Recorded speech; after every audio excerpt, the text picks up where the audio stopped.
Welcome to the show. Thank you. How have you been? Been good. Been good since we last saw each other, which was in the forest. In the woods. In the woods. Did you hear someone died? No. Yeah. Someone died. I have no idea, but... That day, like at that... Yeah. Oh, that's terrifying. I think it was at the actual party. So we went to Eeyore's birthday. Yeah. Which has been on, I think, since the 70s, maybe the 60s. Or the 60s, yeah. I think it's been about 50 years. And yeah, Elon told me in the morning. So someone died at that park during the day? Yeah, they found the body around 6 p.m. Whoa. Yeah. That's crazy. Kind of crazy. Crazy, yet not totally unexpected. Not totally unexpected. Yeah. But it's still horrible to know that you were drunk and partying and having a great time where someone else lost their life. 100%. It is mad. It Yeah. is mad. And I actually found out yesterday, one of the guys I met at Burning Man this year, a guy called Aaron Treywick. He was a famous biohacker. We went to a talk at Burning Man, and he was found dead, face down in isolation chamber. What's a nice... Oh. A tank. A float tank? Yeah, which is basically impossible because it's salt. You can't sink, and to drown, someone would have to... Oh, but what if you're in there on your back and then you manage to roll onto your front? And that's possible. If you have a seizure or something. Yeah. But it was kind of interesting because he'd been claiming that he found a cure for AIDS and stuff. And he was pretty vocal about it, and then now he's dead. Conspiracy. But it was crazy because I met the guy. We saw him give this impassioned speech. And we're like, oh yeah. And then he was getting with my friend as well at Burning Man. And then, I was just scrolling through Instagram yesterday morning, and it's he's dead. Oh, right. So you just found out? He died 2 days ago. Yeah. Yeah. Dude. Some crazy stuff's happening. I think you've been cursed by a witch. Maybe. Everyone you speak to, I should be worried right now. There's been a lot of death surrounding me recently. Final Destination shit. Yeah. There has, yeah. Really? Yeah, so my girlfriend's mum died a week ago. Yeah. In a car crash. Somber topic. I think it started with Avicii. It started with Avicii. Yeah, maybe earlier. Yeah. I don't know. We don't need to go down this topic. Maybe you know too many people and God is like, dude. Maybe. Too many acquaintances. Tommy needs to, You need to tone it down a bit. I know. Do you always remember people's last names? Because we've been in here for 20 minutes and you've already done this twice where you've been oh, whatever his face was, and then someone. Not always, but some people, I associate them with two names. Yeah. So with you, it's just I just think of Alex. Yeah. But I guess it's with people older than me. Yeah. Or people maybe kind of who I view as a teacher. Yeah. I will often take their first and their last name rather than call them Phil. It kind of sounds a bit too casual for me. Dave. Yeah. Yeah, fair enough. I used to work with a guy who everyone knows him as Bradley, but his first name is actually James, and apparently that's quite common here in the States. I don't think it's so common back home where you use your middle name as your first name because it's your father's name or something. Yeah. I worked with the guy for well over a year.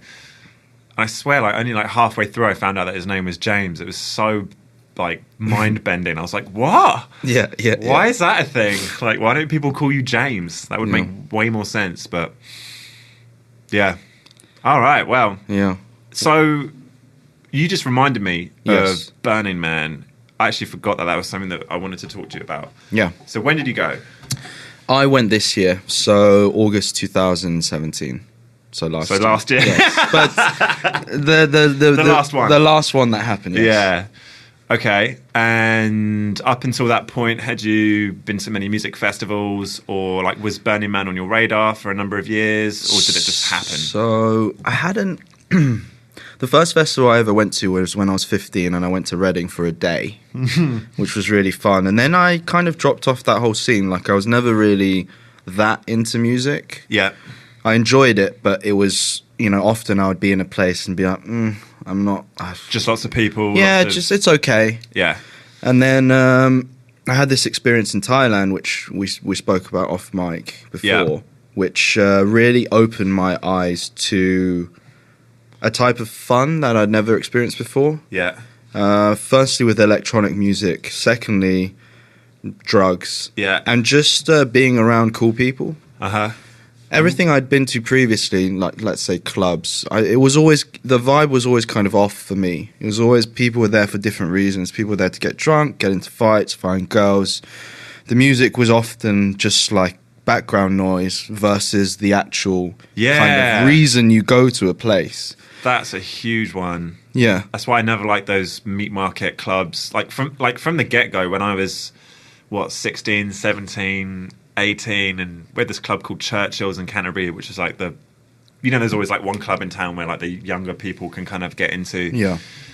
And it's the same thing. It's like the pop music and whatever. And it's like, no one was there for that. It was just a place to go and drink. And luckily enough, at that age, like I discovered like drum and bass parties and like trance parties and stuff. Yeah. And it was eye-opening in that sense. I was just like, wow, people actually like come... Like the music is the party, if that makes sense. Yes. Yeah. Exactly. And everything else kind of just orbits around that. And yeah, so... That's what I discovered in Thailand. So this place called The Sanctuary, which is where apparently Alex Garland based The Beach off. Dude. The actual place. He's sick. He did a... Fuck, what did he write? That zombie movie. 28 Days Later? Yes. Yeah. Yes, I think he did. Then directed by Danny Boyle. Yeah. The book's great, The Beach. Yeah. Anyway, sorry. Yeah. So I think that was the start of kind of my journey. But not even just to Burning Man, but just my journey in general. That's the time where I met Alon, who's the co-founder in my company. Yeah. And we met in May 2016, and by November 2017, we'd quit our jobs. Yeah. That's a really cool story. Yeah. So, I'm going to be burping. I'm drinking a beer already. So before that, like you were saying to me, let's get into like who you were before that happened, because that's interesting to me. Because you said that you didn't sleep in a room like once without the door closed and the light on, or something like that. Like who was like Tommy prior to Thailand, Nirvana? So I had a lot of issues. Yeah. Some issues I was aware of, some kind of, I guess I was in denial. Mm-hmm. And a lot of, I would say, the change in my attitude and in my life is down to the fact that I reflected and I was willing to take criticism. I think basically for the first time in my life. I'd always been very defensive, right, as I was being criticized, because I think that stems from like my childhood, where the way I interacted with my dad was, if I did something good, he'd be like, cool. Mm-hmm. And if I did something not to that level, he'd be like, you fucked up. And it was a constant kind of battle where I would never kind of get, I think praise is the wrong word, but maybe it is the correct one. But yeah, I wouldn't feel the love from my dad. Uh-huh. So it kind of translated into my everyday life, where I would just get crazy defensive about if anyone was just trying to help me out. And in terms of who I was before, mentally and kind of the deeper problems, so last month was the first time in my life that I slept in a room with all the lights off and all the doors open. I've never, ever done that before. Yeah. Ever. And that's actually like the end of my crazy journey with the night and sleep. It started, I would say, around the age of 9, when I had this very, very vivid realization that I was born and I was alive, and then what I would see in this dream was essentially a timeline. Yeah. And you would see me at the age of 9 years old now, and you'd zoom out and you look at the timeline of the world, and I'm just like a speck of dust on a speck of dust in an infinite timeline. And then so you were having some pretty nihilistic ideas at a young age then. I was having like nightly existential crises. And it was difficult to verbalize because obviously when you're speaking to children, my parents would just be like, it's fine, you know. They would never speak to me as an adult. They would just try and like calm me down. Yeah. So that kind of led into my insomnia, and the insomnia led into depression. And then I basically didn't really sleep for about 15 years. When I say I didn't really sleep, I did. Every night, probably on average 4 to 5 hours, but it would be like an hour here, a nap here. It would never be like a solid sleep. Wow. Yeah. So that's kind of the trigger line is like anxiety or existential anxiety triggers insomnia, which then triggers the depression. Yeah. Dude, that's fucked up. I just watched the Machinist, where what's his face doesn't sleep for a year. Christian Bale. Yeah. Oh my goodness. Yeah, and the way I got over that was by basically tracing it all the way back to the origin, and the origin was. And I was speaking to my girlfriend about this because we were trying to understand each other because she's naturally a very happy person and naturally a very positive person. And I'm kind of pessimistic and I don't really trust people and I have a dimmer view of the world than she does. And then I thought of this kind of interesting exercise where I just asked her, like, what's your earliest 5 memories? Yeah. And we went through her earliest 5 memories that she could remember and all of them were positive. And then I went through mine and they were all like basically horrific.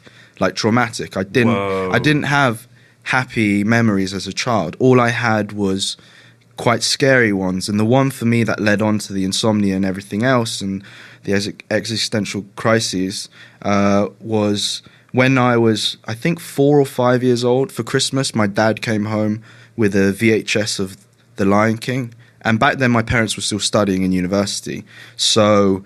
right. Your parents were young then? Yeah, my parents were young. Yeah. And in the evenings, my mum would teach and my dad would work in a Chinese restaurant or vice versa. I couldn't remember which one. But basically, they needed to keep me occupied because they couldn't afford a babysitter. Yeah, fair enough. So that he would put the movie on and he would leave me, and the first night he did this, something happened with the TV, and after, I don't know how long, but let's say 5 minutes, it just became static. Oh, right. So I was in a room for many hours as a baby of just static, and my parents had been like, watch this thing on the TV, and I'm just trapped, and there's no phones. I don't know how to communicate with anyone. I'm just sitting there like really, really scared by myself. Powerless. Yeah. And like static's not a comfortable like vision or like environment to be around. Not at all. It's a noisy hiss that's kind of menacing. Yeah.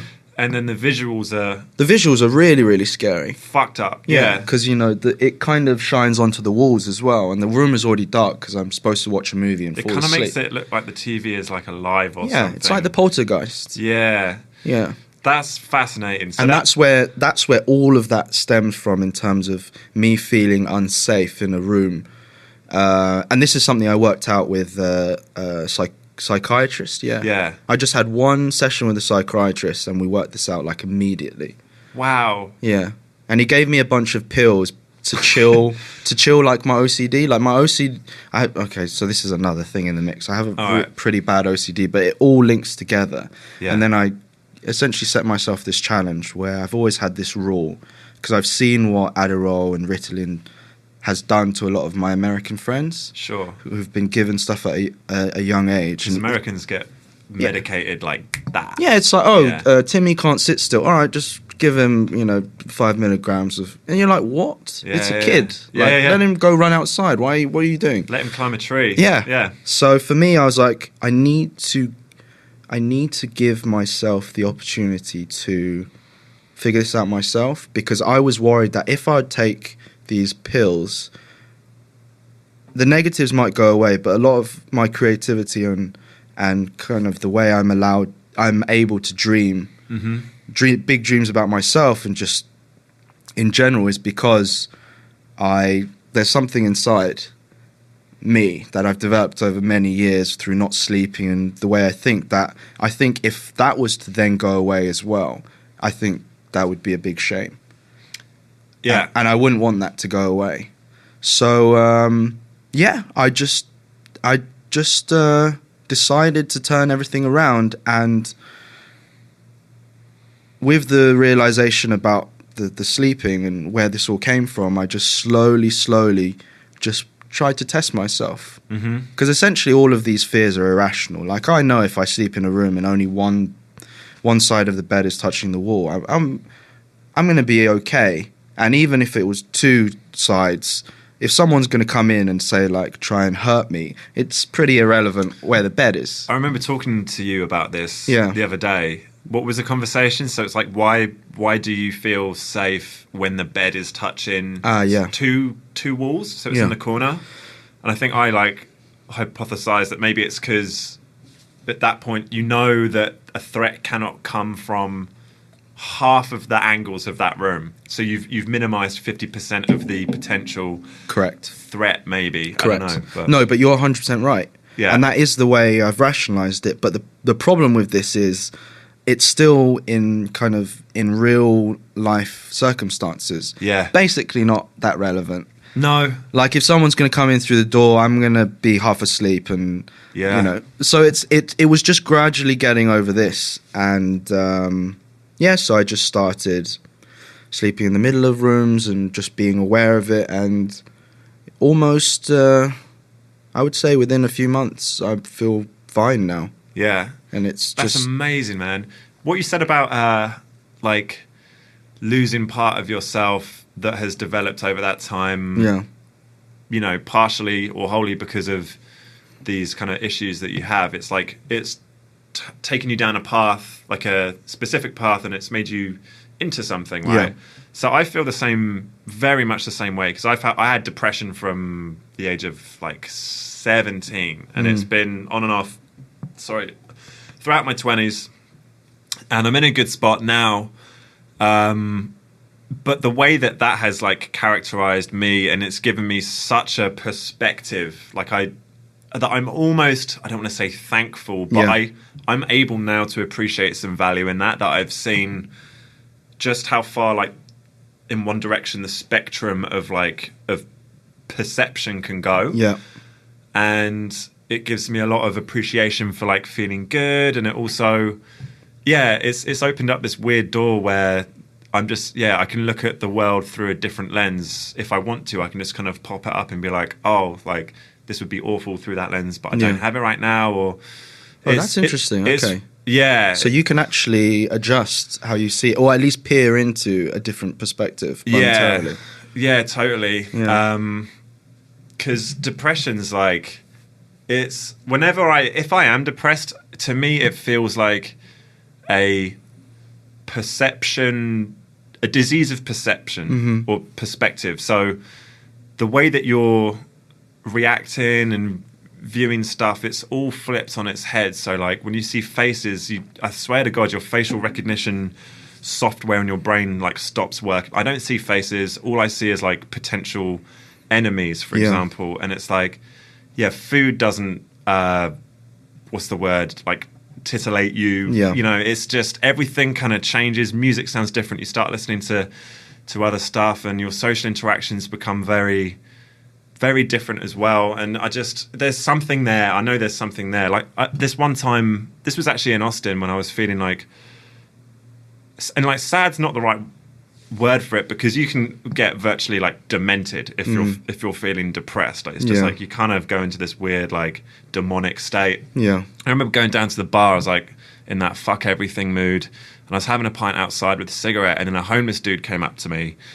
And so normal me, which is pretty much normal everyone in in a city environment, whether you know it or not, you're going to have this, you're going to play a social game. All right, if a homeless dude comes up to you, the social game is you assume that they want something peripheral to that. It's you don't want to be associated kind of with a homeless dude. It's you might be nice, but there's that route that you're going to play it, right? The interaction is limited.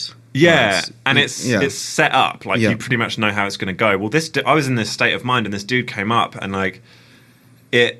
it was totally different. Like I was able to like just stare into his eyes and like have a conversation with him, like give him a cigarette, and it's just like that whole social like framework that was usually there was just poof, like it just dissolved. And so I've got a theory that I'm not going to be able to articulate, but that maybe one reason for depression from an evolutionary standpoint, if there is one, is to break you out of that that normal like social field, and that might allow you to do something that you need to do if you know if those social boundaries are constricting you in some way, if that makes any sense. So it's almost like depression like elevates your state once you come out the other side.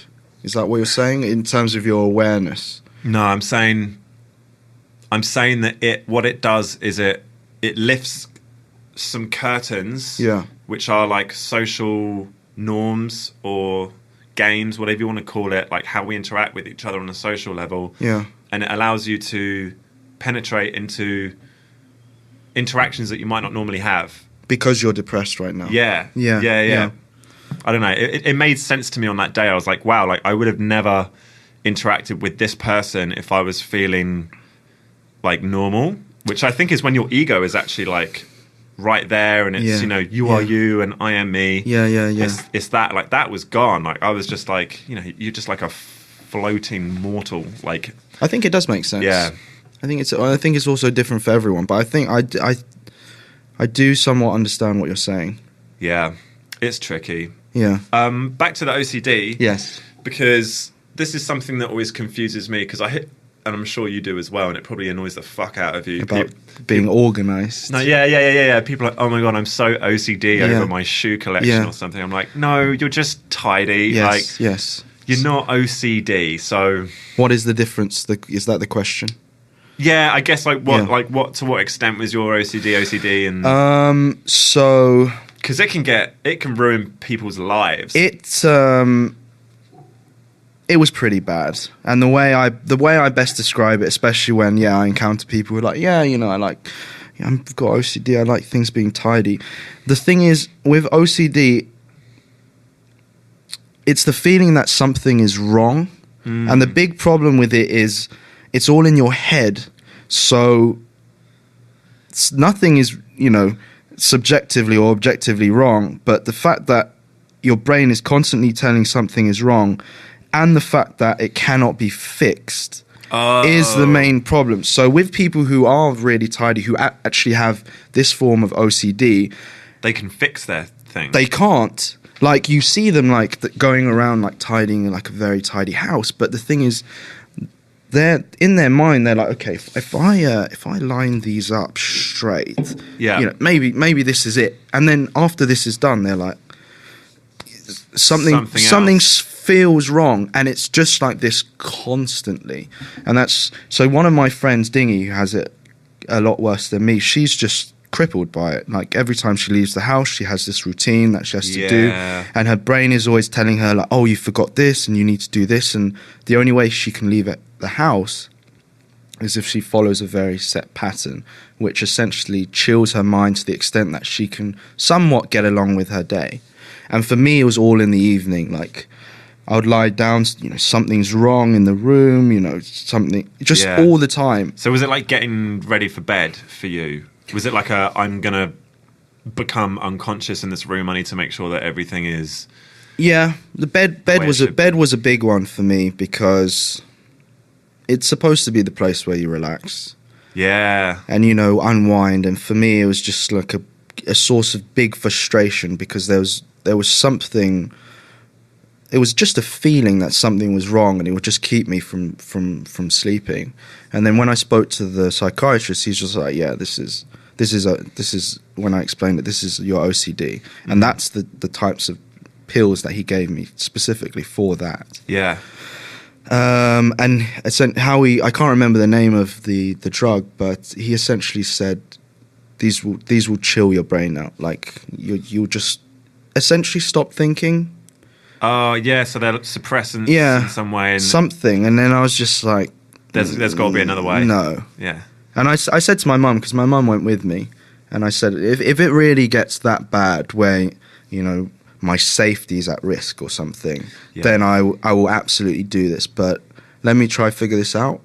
And then... That's a smart-ass choice, dude. Yeah. Yeah. It's I wanted to give myself a chance because with things like this, and I keep going back to my friends who've been taking these pills from a young age.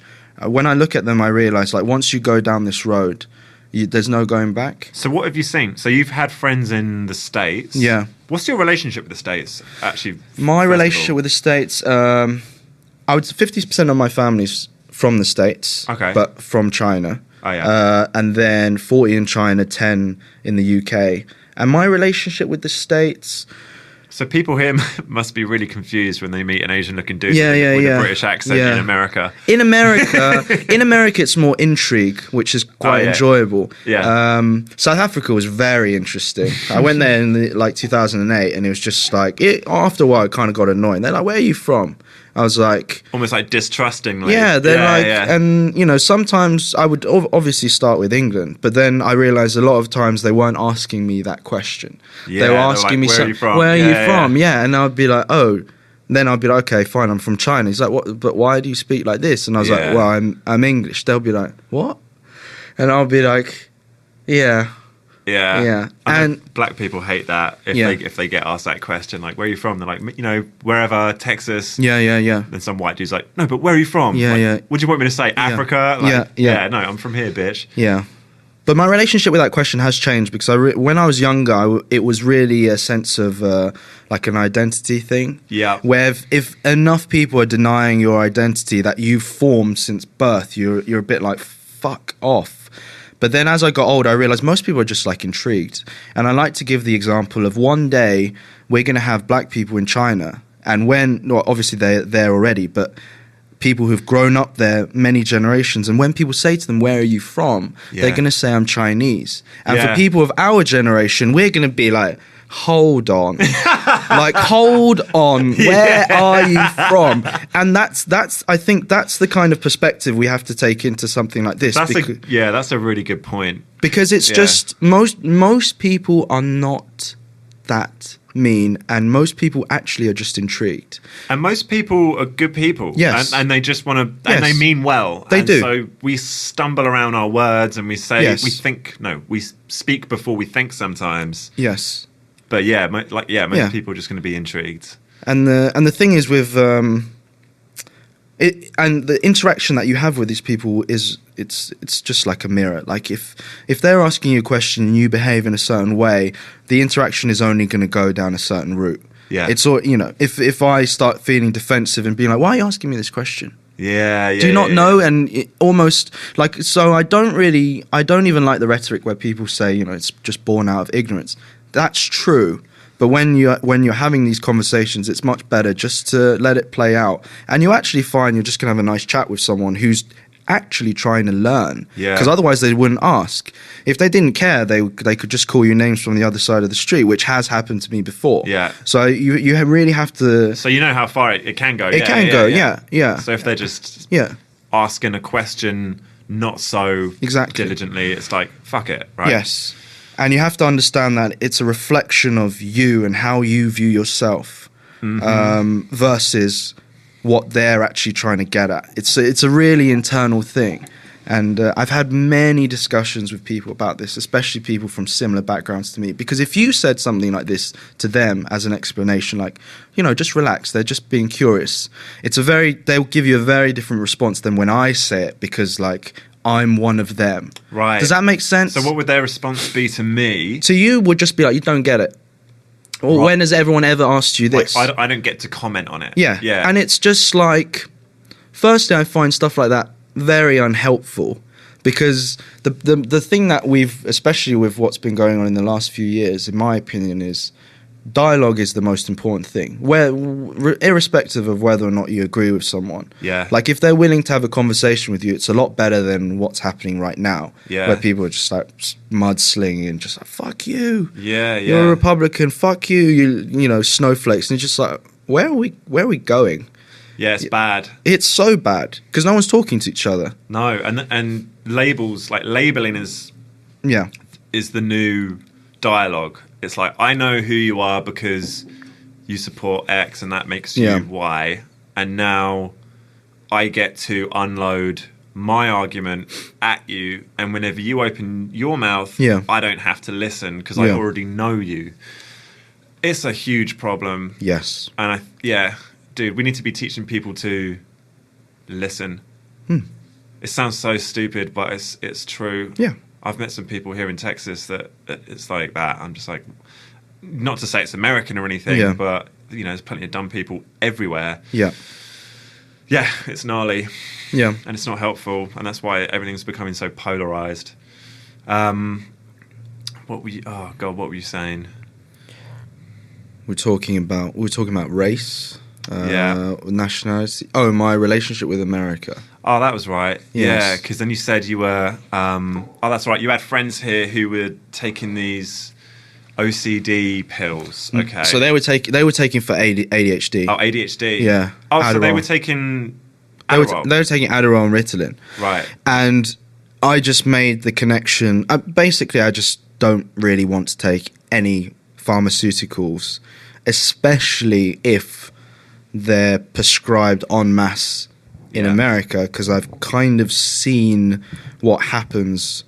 You know, the States has a big opioid problem, and the stuff with Adderall alone, I have. Have you watched that documentary on Netflix? No, I haven't yet. It's I good. haven't yet. It is good? Yeah, I only made it through about 45 minutes before I passed out, but yeah, pretty eye-opening, because I don't really know anything about it, but it's the main takeaway, at least from the portion that I watched, was how prevalent it is in universities. Yeah. Because it's now a study drug, and then this doctor was making a great observation, like back in the 60s, students were taking drugs to like let go, and you know, it was the LSD generation, and everyone was medicating and using drugs to kind of do that, and then now it's completely flipped. There's so much pressure, economic pressure and family pressure for students to do well, that they're competing. It's like the Olympics, you know. Like someone takes steroids, they perform better now, everyone does it. It's the same thing at these schools, man. People are just going nuts for ADDY. That's what they call it, ADDY. That's what I was taking them for. I was taking modafinil in university. Modafinil. Modafinil. Oh. So modafinil is for narcolepsy. And what's narcolepsy again? Narcolepsy is when you have a condition where you just fall asleep. Oh, that's right. Like you fall asleep when you're driving and stuff. It's kind of crazy. Well, that's scary as hell. It is scary. So if you give a drug to combat narcolepsy to someone that doesn't suffer narcolepsy, you can imagine the sort of effect it has. Yeah. And quite honestly, it was as close to the kind of limitless NZT drug in the movie as possible. I took it during my exams. I wrote my undergraduate dissertation in 4 days. I was working 20 hours a day. I would sleep for 4 hours. I would take one and just be like, how do I describe it? Imagine just tunnel vision. And so it's like extreme focus. It's extreme focus, but focus like I've never experienced before, because I have mild attention problems. I guess everyone does now with smartphones, and just, you know, we're notification hunters. We just want to kind of see what's going on. We're information whores. Yes, exactly. And I would have to remind myself to pee. It was like that. No, but really. Yeah. And that's like me when I used to play Metal Gear Solid on the PlayStation. It's time to pee. It's time to pee. Yeah. Put the controller down. But so I was taking. Wait. So let's get back to this drug, because from everything you've just said, it sounds fantastic, and I want to sign up for it. Why shouldn't I? I think if you want to, it's actually fine. Okay. In general, I think it's fine. You just have to be aware of not taking it for prolonged periods. So moderation, like moderation. Yeah. If you have a big deadline or something special coming up, take it. Yeah. But I wouldn't. I've heard people sort of microdose it every day. I heard pilots take it. A lot of my poker friends take it. Whoa, yeah, that makes sense. Poker, yeah, it's extreme alertness. People are taking some limitless shit for that. Yeah, no doubt. Yeah. I don't know how to describe it. Well, imagine playing pool on that stuff. Yeah. Wow. Yeah. Where do I get some? Oh, you can order it online. Really? Yeah. This isn't the direction that I thought the conversation would go in, but yeah. It's legal to buy out of Hong Kong. yeah.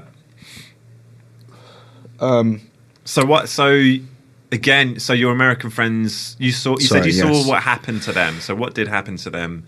Like they have mad ADD problems. Okay. Which this is a big assumption because I'm just taking my anecdotal evidence of sub 5 people and extrapolating, but they are completely hooked on this either as a placebo or actually as a physiological thing because their body's used to it. They cannot function without it, and even then they're tweaking constantly. Whoa. There's like something that's not quite right where you can tell they can't sit and focus with you, and they're just on another level.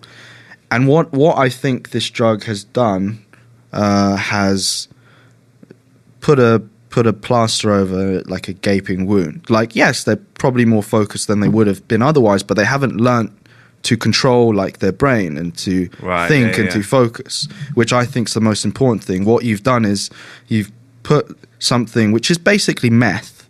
Like Adderall is a methamphetamine. An amphetamine, yeah. So you're giving 4 to 6 year olds meth, and sounds like a great plan. It's a fantastic plan. What could possibly go wrong with this plan?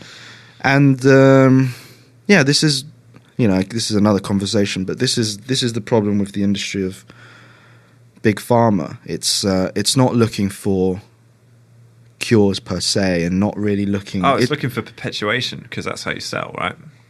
It's that how to sell drugs, but that's why that dude you met was assassinated after Burning Man because he had the cure for cancer. AIDS. That was. To be honest, I thought we had a cure for AIDS. I don't know. Haven't looked into this, but I've heard conspiracies about us having cures for cancer. I don't know about that. Do you want to know what the latest conspiracy is that I've been getting into? Sure. And it's been a long time since I've gone down some rabbit holes. Yes. Probably, actually, like 9/11 was like the biggest one for me, like years ago. Yeah. But for some reason, I started looking into. Actually, I know what it was. So I discovered that Amazon Prime has Prime Video. Yeah. I had Amazon Prime for a year. I never knew. Then I clicked the video thing. I was like, holy shit, I've got so much stuff I can watch. I ended up watching this documentary called Paedophile Hunter.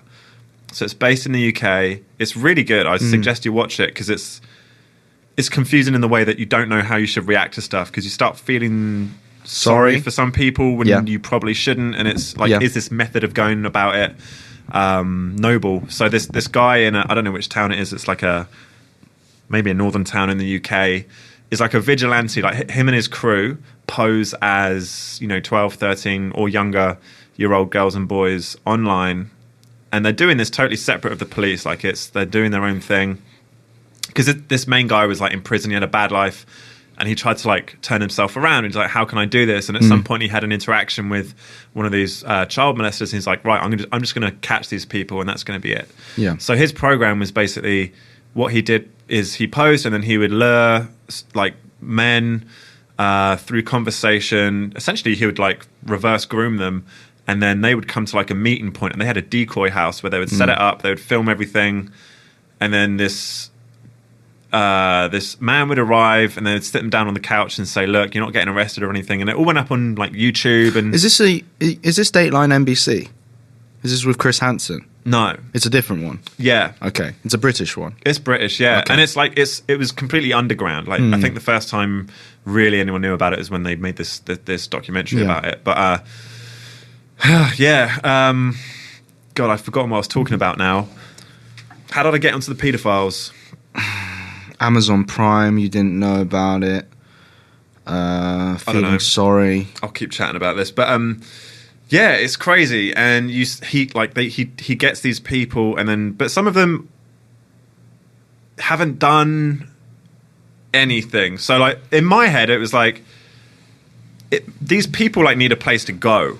Because otherwise, this is just going to keep happening. Oh, we were talking about conspiracies, right? Yeah. So I watched this show on Amazon Prime, And it got me interested in it because I was like, you can't choose your sexuality, so it's like demonizing a homosexual person. So if you have someone who's attracted to children and they haven't acted on it at all, non-offending paedophile, we need to figure out a way for those people to continue on that path. Oh, for sure.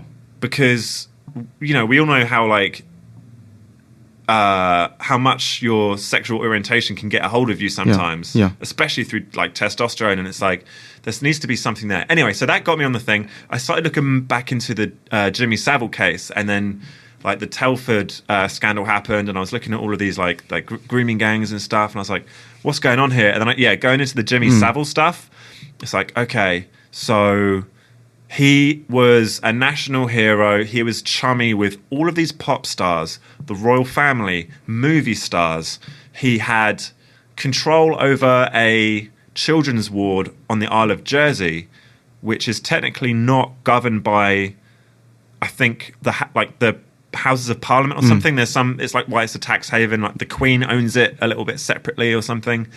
I don't know. And then, dude, there's so many videos about how it goes all the way up to like the royal family. Like apparently the butler was like a convicted child abuser. One of the National Guards was a convicted child abuser.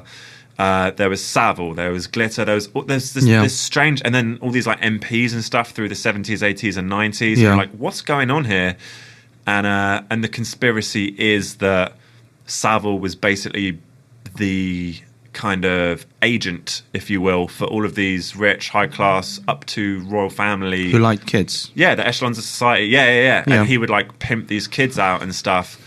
And at the end of that conspiracy, it's that the royal family kind of knows and protected it in some way. And so, trust me, it's deep, and it's really like, it's possible. Amazing to think that might be true. Yeah. It's possible.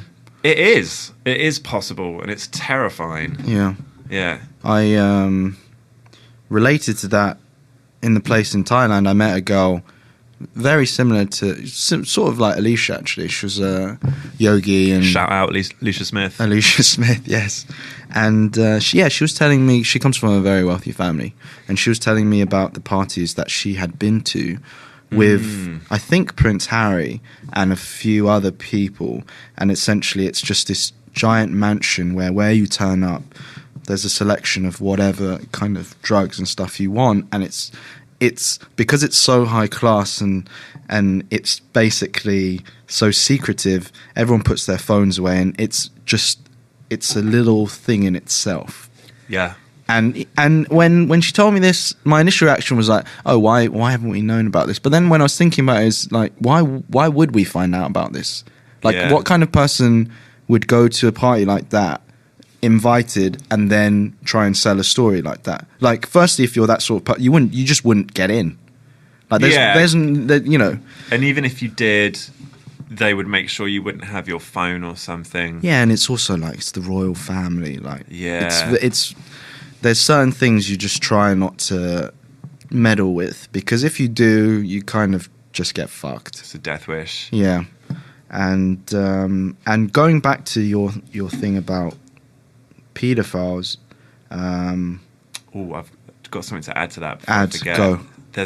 I'll send you this. Can't remember what it's called at the moment, but there's a YouTube clip. It was an interview of an ex-London Met police officer. This fucking blew my mind. And this guy's interviewing him. It's about an hour long.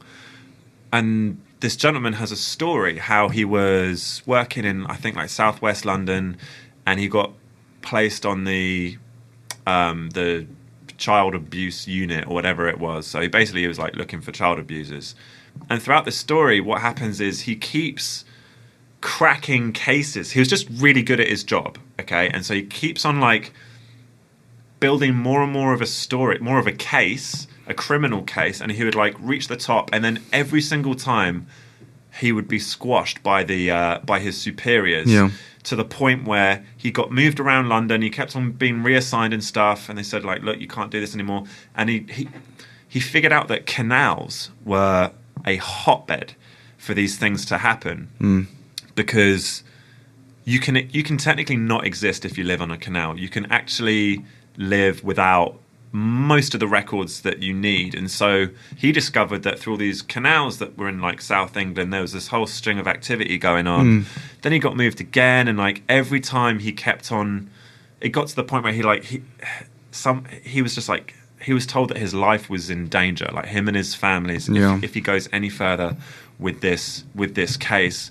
And when you hear him outlay that story, and it's a story of, you know, years and years and years of his job, it's like, wow, there really is something going on at the top. Because if it really was about justice, this guy would have been able to, it would have been like, please go ahead, arrest all these people, like break the story. And then it gets into like the Telford, Rotherham stuff as well, where like the police department knew about it for decades. Yeah. And there's someone above them that for some reason deems it important enough to keep it, to perpetuate it and keep it going and protect it. Yeah. So what does that mean? It could mean a number of things. It could be an institutional thing, or just institutional. That's a good word for it, because it is. Yeah. Or it could actually just be pockets of power that just exercise themselves. But it's very naive of us to think that this isn't happening. Like I fully believe there's a bunch of shit happening. I don't know about specific conspiracies, but there's just so much stuff we have no idea about. And why would we? Yeah. Like, why, you know? And maybe it's better that we don't. Probably. This is something that I've always thought about, like, oh, the government didn't, you know, release this information, or we find out like 40 years later that we did something, or our government did something disgusting. It's like, who's to say that we should have? Like, maybe it literally is for the best if we kind of live with a slight degree of ignorance to all of the chaos. Well, if you look at Hollywood movies, whenever there's an asteroid coming to Earth, they're always like, don't fucking tell anyone. Yeah, that's true. So in those situations, yeah. But in the more kind of cloak and dagger situations, I'm not so sure. I know I can't remember this specific case, and I don't want to be wrong on this, but I think it was in the 60s when the CIA was actually introducing a specific drug into black communities. Oh, really? Have you heard about this? They've done a bunch of stuff, but I didn't know about what they did with black communities. I can't remember what it is exactly, but when you read it, you're like, oh, so this stuff was actually happening. Yeah. Every time you hear a denial now, you know that history just paints a completely different picture, and we're not going to know until we're 80 years old. Yeah. And then they just hold their hands up and be like, oh, we're sorry, that was our predecessors. And that's what's interesting about the political system. We're going between two parties, which by and large are essentially the same, by and large take turns, 4 years to 8 years, 4 years, 8 years, blah, whatever. Yeah. And all they have to do is apologize for the last president and the president that was of their party, and just say we're different. And this is just goes on forever and ever and ever. And it's just a cycle of nothing. It's a pendulum, isn't it? Yeah. Back and forth. And it's hilarious. Yeah. There's no better system than democracy, but it doesn't really work, in my opinion. It's the best shit solution that we've got. Yes. So let's talk about the app that you're developing. Oh, yes. Okay. So you and Alon, so you met last year. So we met May 2016. We met at a house party, and we met in a group chat of strangers. So imagine a WhatsApp group of 35 strangers, and everyone in this group kind of likes electronic music, and we all decide to go to a festival together called Strawberry Festival in Beijing. Mm-hmm. We say, okay, Saturday, Sunday, we take Monday off. The day before, on the Friday, the organizers release a notice and say, no foreigners allowed. And no foreigners? No foreigners allowed. It's actually... It sounds crazy because, you know, we're from the UK and America, and you can't do shit like that. But in China, they just do, and no one really complains about it. It's these things happen now and again.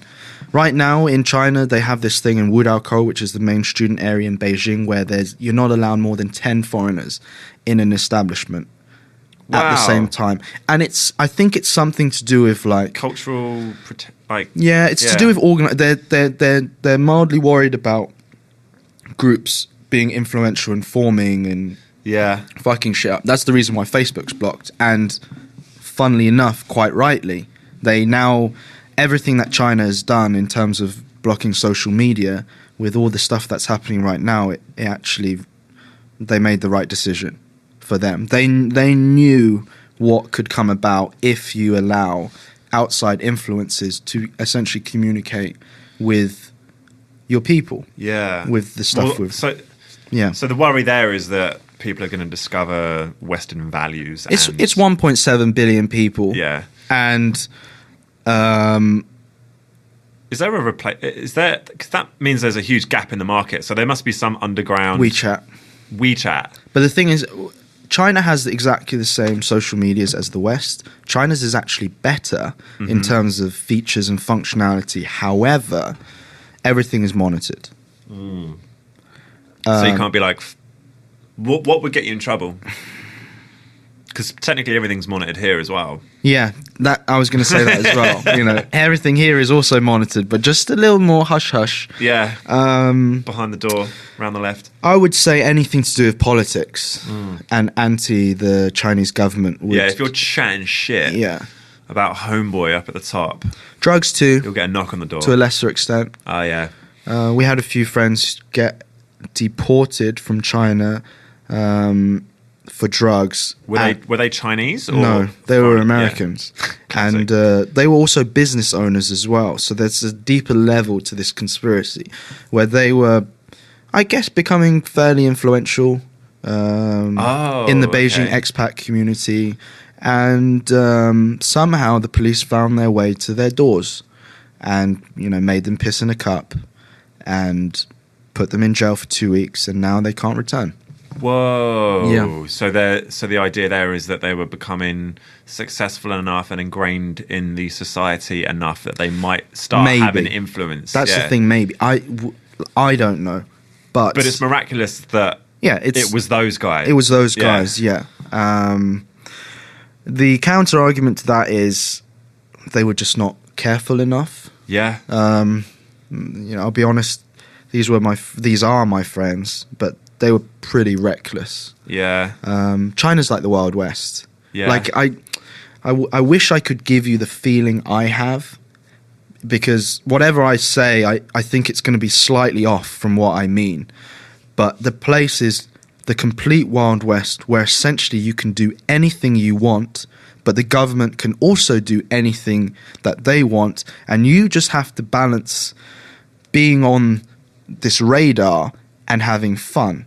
And people do take it to the nth degrees, where people are just, going and just getting coked out of their minds every day, in public places, wherever they want.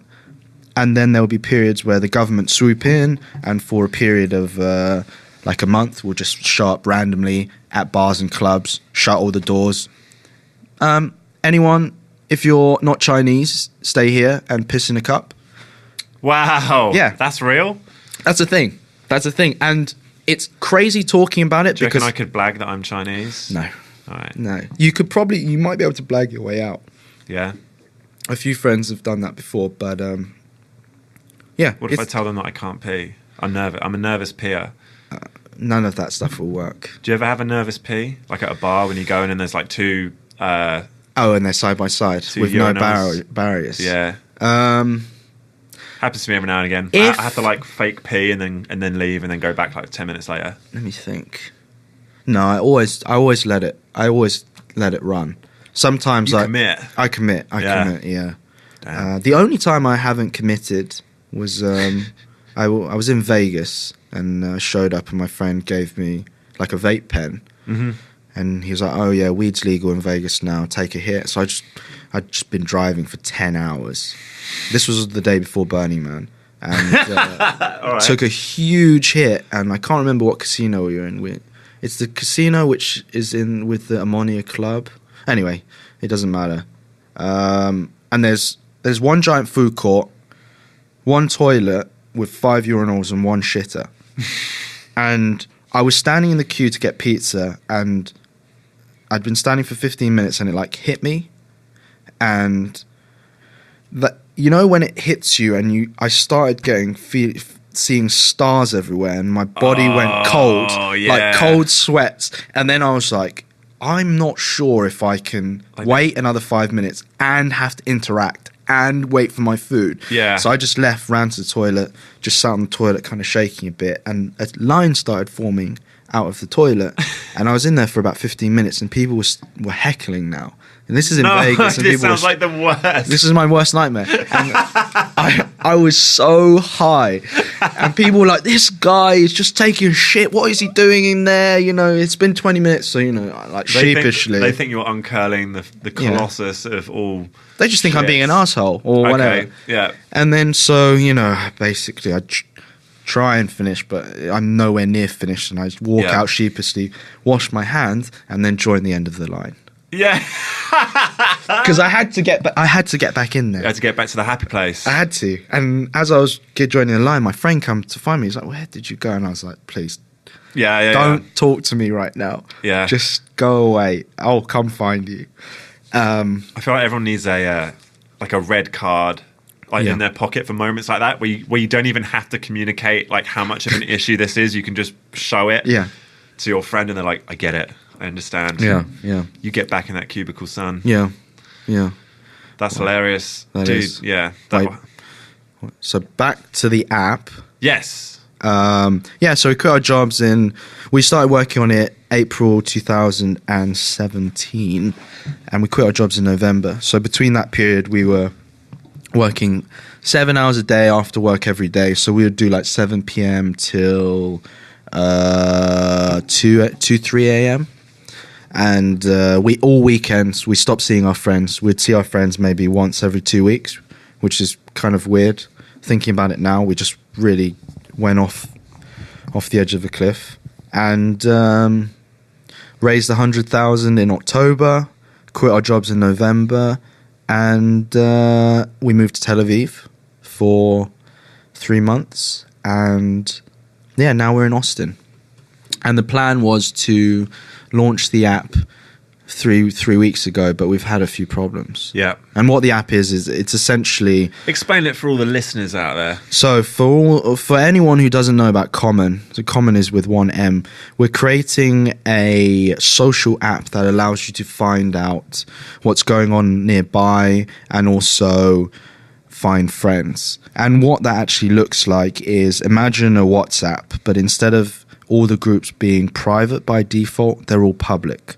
So, for example, if you like electronic music, you could create an EDM group for the city of Austin, and anyone else in the area could also join the group.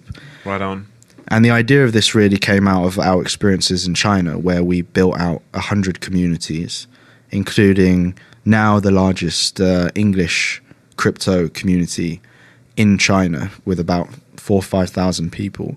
And we really realized that if you give users a place where they feel they can talk about something they're passionate about, so within a group chat with a title of, let's say, like ballet or yoga or whatever it is, the fact that they can talk about something they're interested in, and the fact that they are close to the people that they're talking to, you'll find that online interactions do manifest into offline friendships. So I met my girlfriend this way. Right. Yeah. And I basically met Elon this way. But this isn't as an accident. It wasn't through our app. Yeah. It was just, there was this group of just complete strangers who decided, because Strawberry Festival said, you can't come, we just rented a house together. We rented a house in the middle of the woods, 2 hours outside of Beijing, 35 people in a 60-person house, 3 floors, with a cinema, a KTV room, and a courtyard, and it cost us about $50 per person, so super cheap for 3 days. And we listened to music, partied, and the rest is hopefully history. Yeah. That's such a great story, man. Yeah. How are you? So you're not a developer? Like, what No. roles do you and Elon play doing this? So we're both co-founders. Elon's a CEO. I'm the COO. COO is very typical of the other co-founder. So one of the co-founders will typically be the CEO. And if you're a co-founder who's not technical and not financial, then you'll just be the COO. Operating officer.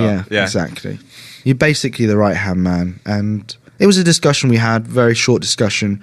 He wanted to do it. Fuck it, it's a title, isn't it? I actually don't want to do it. Yeah. The reason being, if we are successful, there's going to be a lot of attention being placed on the company and the figurehead. And the figurehead is the CEO. Yeah. If you think about the founders of like Facebook, Snapchat, everything else, you don't really know anyone apart from the main Steve Jobs, guy. Mark Zuckerberg. Yeah. Exactly. Evan Spiegel, the other guys you don't really. Yeah, they're anonymous basically. Similar to, let's say, like Coldplay or bands. Yeah. The front man is always the guy. It's true. And I'm quite happy for him to take that. I think it's something he secretly wants. Mm-hmm. He wants that kind of recognition. It's something that I guess I also want, but I'm not willing to sacrifice my privacy and just being able to walk to the shops and buy some milk and just basically being able to live an anonymous life if I so choose.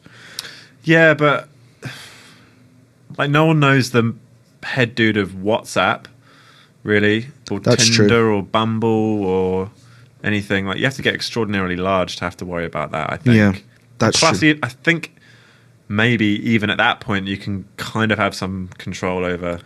You can, but how it's much not you're- enough. It's not enough for Yeah. me. I want to be able to do stuff like this with you. Yeah. I want to be able to walk into a bar where people don't kind of hush like, oh, that guy made Snapchat, by the way. Where people don't ask where you're from. Yeah.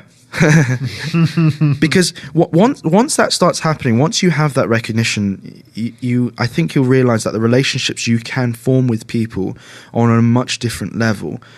And yeah, for example, you know, you could take the example of that you made of the founder of WhatsApp. His name's Zhang. Like, Oh yeah, you actually do know who he is. Oh, I do know who he is. I'm sure you do actually. Yeah. If he walked into a bar and a bunch of people recognized his face, their interaction with him is very different versus if they just didn't know anything. And I really relished that. Yeah. I really relished the fact that I met you through your friend who I met 5 minutes earlier. Yeah. And we had no idea about each other, and we can just start a relationship from that. Yeah. And I think I take a little bit of that from the fact that some of my friends that I've made in life come from very wealthy families where their parents are worth over $1 billion and they are super rich. And some of them really love that shit. Yeah. Some of them will go around being like, yeah, we're Billionaire Boys Club, you know. And this is the way they interact with people, and other people kind of shy away from that.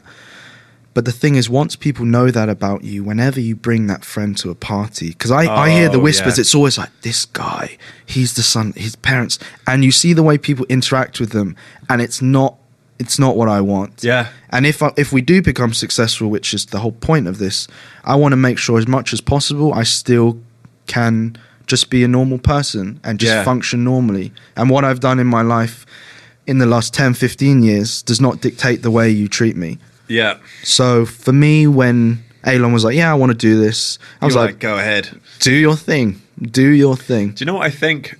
Where, like, so let's say that you're in a position where you are, you know, Tommy who owns WhatsApp and this guy's a billionaire. Like, Yeah. this is why I love places like Ethics where we met and like we were talking about that style of social, you know, venue and event and stuff. I feel like somewhere like there, where there's a good vibe and a good dance floor and everything like that, like people might whisper that stuff, but the reaction is going to be a lot different. It's going to be like, cool. That's like, true. I'm dancing. Like, Yeah. you know, I wonder what drink he's going to buy. Maybe it will be expensive, but at the end of the day, I don't really give a fuck. But like, there's other bars and places that you can hang around in where it's a status game. So yeah, you take that clout to LA or Hollywood or Vegas or something, that's a talking point. Yeah. But there's ways to avoid that, I think. Yeah. That's really interesting. So at what stage is it at now? Like, are you almost ready to launch? Yeah. So how long has it taken to get to this point from conception? Wow. We started talking. Okay, we'll go what point we're at now. We're about 2 to 4 weeks off launching our alpha, which will be launched in Tel Aviv. Elon and a few of his friends who we work with are also pretty well connected there, because Tel Aviv is a very small place. Right. And we're going to test there over the summer and then come back to Austin and launch at UT in August. How long it's taken us to get to this stage, like, wow. So I actually have a video up on Instagram, which I posted on March the 28th, which was the anniversary of the first time I went to Israel. Mm-hmm. And I still have a video, because I like to record a lot of things, where we had like a 3-hour conversation, basically ideation, creating what we wanted to create. And I landed in Israel when the only thing we knew was we wanted to create public group chats. That's it. You flew to Israel for that. Yeah. Elon was in Israel. The guy who we were planning to take on as our CTO was there. We rented a house in Tel Aviv. We sat there with a lot of weed, a lot of time, and an open mind, and just talked about what this would become. And I even have the moment on video where I say, I think we should go and launch in Austin first. Yeah. And it's quite kind of magical looking back at that moment and we have so many ideas all the time, but and actually related to what we're doing right now with the podcast, where something is just an idea and it's within reach, but it really takes you just to be like, okay, I'm going to stop talking, I'm going to do it. Yeah. And just doing it and seeing the journey we went from that place to now, where we designed everything ourselves. We hired a designer for the first iteration. We then went to New York and hired a design team for the second iteration, and it took us 3 months of in and out. Then we raised money, and then we figured out how to leave our jobs, and then we went to Israel with no plans. And Elon met a guy on a bus who also worked in the same company he did, whose brother needed a job, and his brother's a talented developer, and then we brought him with us to Austin. And all of these things happening just because, and I'm linking this back to all this stuff I worked out with my anxiety, my OCD. It's just waking up every day, being positive and optimistic, and just saying yes to things. And why not? Yeah. Why the fuck not? Yeah. You know, like this situation we're in right now, this is something that I've wanted to do for about 2 years, where people have actually taken the time out to say, if you're going to do this, especially in China, because British accent, and I guess I talk quite a lot as well. They're like, if you do this, this will work. Right. We promise you this will work. And I just kept doubting myself. I'm like, no one wants to listen to my shit. You know, and then I realized with this, it doesn't matter. Yeah. It doesn't, like, if people want to listen, fine. If they don't, also fine. That's when you start realizing you're doing this for yourself. Totally. Yeah. And you have to. You have to. And all of this stuff has kind of morphed together, from the first trip to Thailand to Burning Man to just all the arguments we've had. And every time we've had an argument and sat down. 3 days ago, we had this thing where our developer was the moderator, and he said, okay, Tommy, tell Elon everything that annoys you about him, and Elon do the other. And after that, we just hugged each other, and it's done. Wow, that's like couple therapy. Yes, it is. But it's important because we bottle so many things up. We bottle up the fact that, you know, you're in an Uber and you pay for it, and then your friend doesn't, you know, little things like that. When I'm the same, when I'm like, I should have just said something, but then there's this little thing that's, and loads of smaller things pile up, and then you're just annoyed at a person and you can't figure out why. Yeah. You're just like, oh, this idiot. And you're like, why? And this was kind of happening with Elon and me, because we spend 16 hours a day together. That's crazy. Yeah, it's crazy. Like, no wonder. Yeah. I can't imagine one person I've ever met who I can hang around with for that long. Yeah, yeah. And not find them fucking irritating. Yeah, yeah. And even, like, you have to. Like, if you're with someone for 16 hours a day, even if you start off not finding anything irritating about them, you're going to find something. Yes. It's like, oh, it's the way you fucking unscrew the lid off your bottle pisses me off. Or, Exactly. you know, you always put your feet on the chair, or whatever it is. It's just like, yeah, you're going to find something. And you realize a lot of it is not about them. It's just about you. Yeah. That's the funny thing that I've realized with all about this stuff. Every time I'm criticizing something or saying this person's like this, it's a reflection. It's a mirror of me. Because it's what I perceive. It's what So saying you can choose your reaction. You can take a higher road. I don't know if I can choose my reaction, but I can be well aware that I might just be completely wrong, and everything that I think is just so internal to me. And it's been great because I've always grown up basically thinking I'm right, and basically thinking I'm smarter than most people. And the older I get, the more I'm kind of realizing that, all right, you think this, but you're wrong. Yeah. And even the beggar on the street knows something you don't know. Yeah, knows something you don't know. And I'm not saying to give time to every single person, but just if you go into life with that kind of open mind where you're not trying to prove you know more than someone or have this kind of power struggle, which I think you see a lot in day-to-day life, and especially in work. When if you see, you know, two powerful men, there's always kind of an interaction where someone's trying to get something over, and that's why I really like being real as quickly as possible. I think that's why we're doing this now. It's, you know, we met and within an hour we just dive off a cliff, and I'm just going to tell you some really personal, somewhat vulnerable stuff about myself, and it just makes for a much more engaging conversation than me just pretending that everything's going great. Yeah, that's boring. It's so boring, and it's not true. It's boring to believe it yourself. Like, yeah. So I think this is the path that I'm on. That's really cool. Yeah, like I said, so you actually were definitely part of the main reason that this actually kicked off, because for me it was always something that I thought about doing, but it's the same thing. It's like, who's going to listen? You know, is it contrived of me to try and start this? Like, what do I'm not an expert in anything. Like, you know, why does it matter?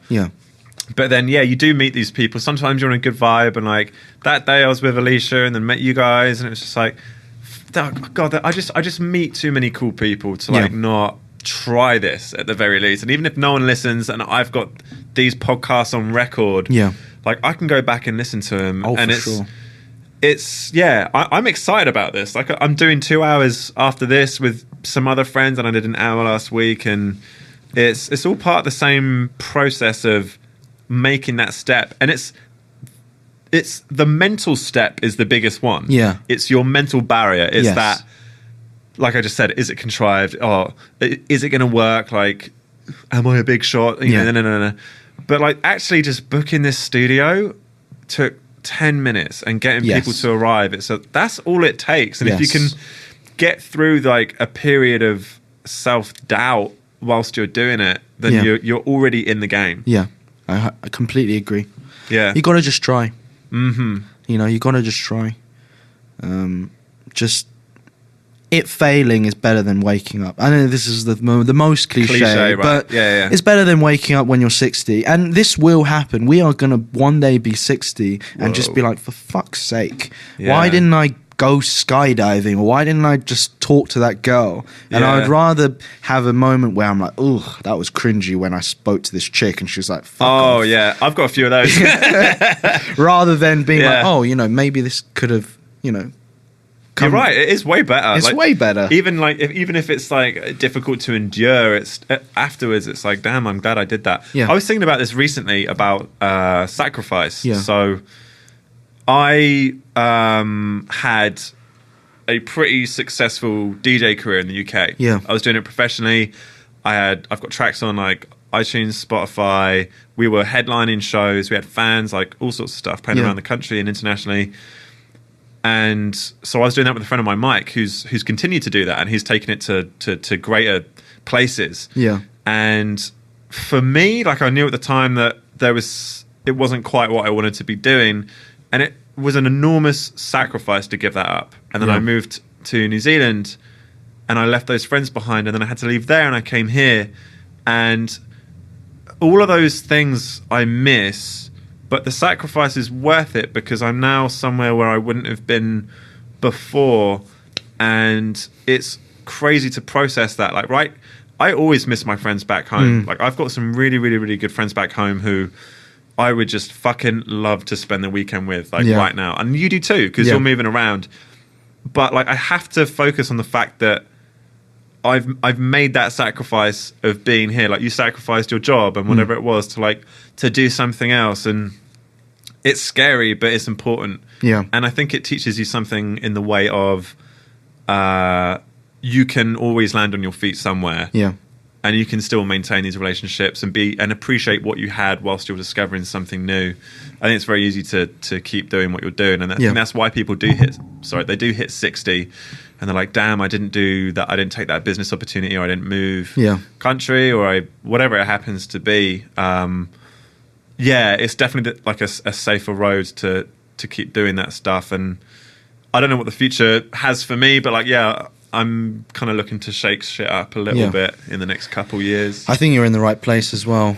I think just thinking about this podcast, doing it in Austin, there's just so many awesome people either living here or passing through.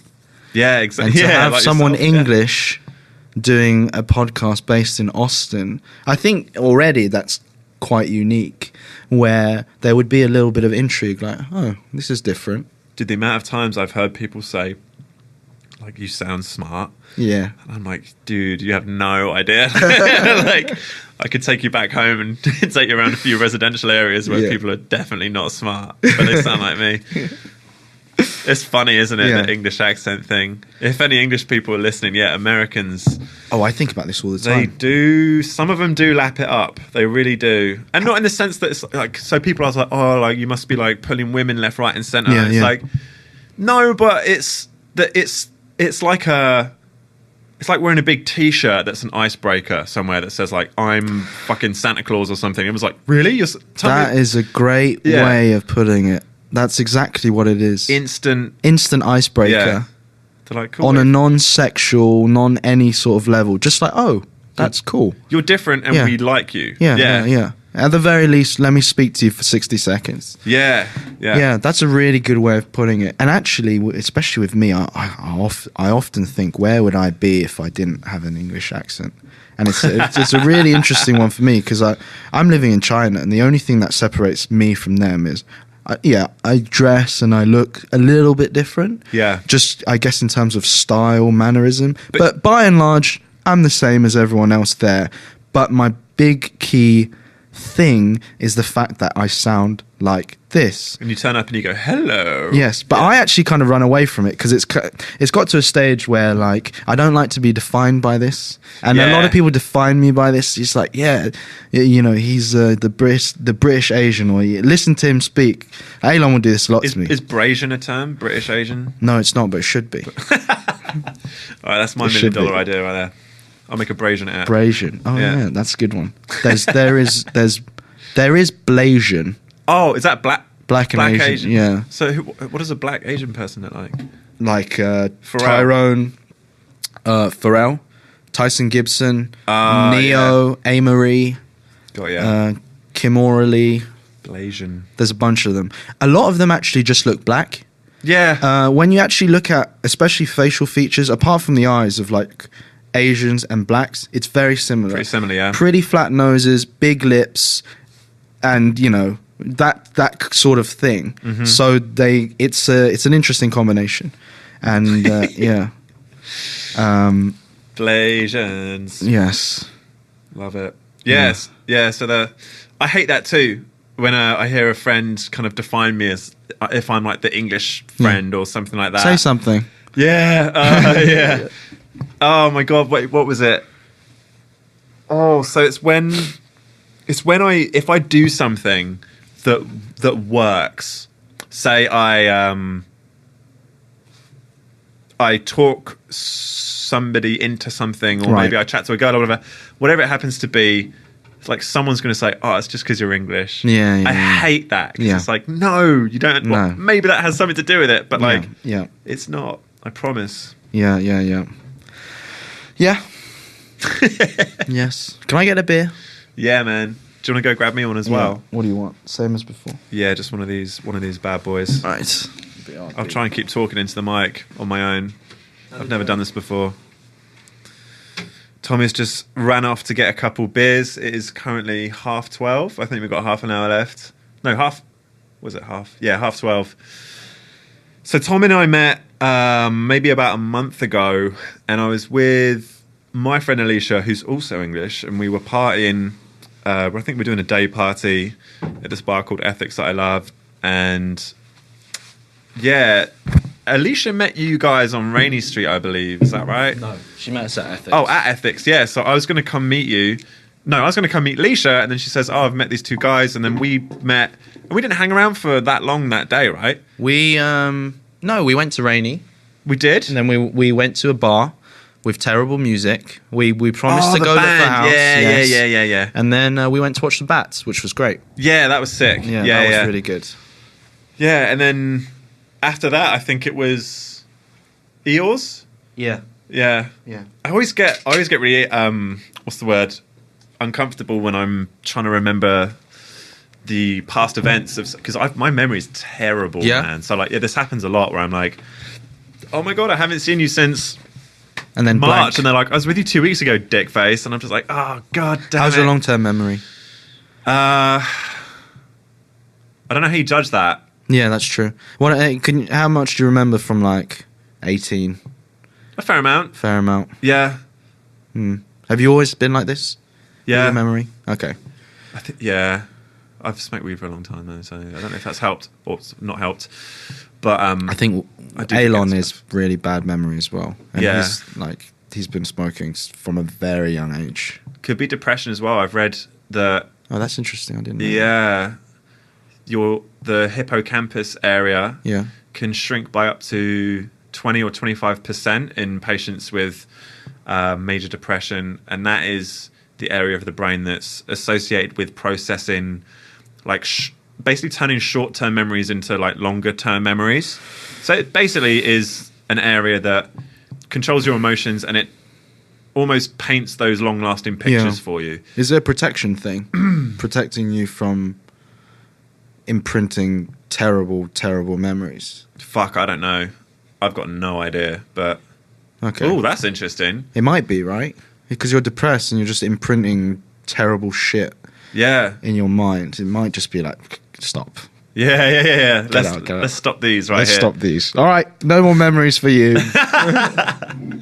That would suck. I watched a bullshit movie last night on Netflix called Anon, short for Anonymous.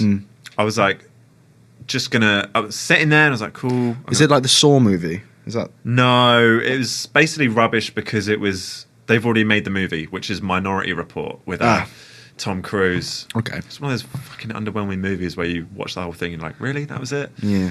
Yeah. So I don't recommend that. Okay. What did I watch? We watched Do You Trust This Computer last night. We had a company movie night. It's pretty interesting. It had Elon Musk, Ray Kurzweil, and a bunch of other well-known people in the AI space. And essentially, it was 2 hours of telling us that we're on this road that we can't go back from, and most likely we're fucked. Yeah. And it's quite scary, to be honest.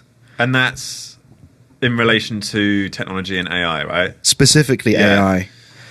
And I wholeheartedly believe that. Unless there's a biological natural event or disaster, yeah.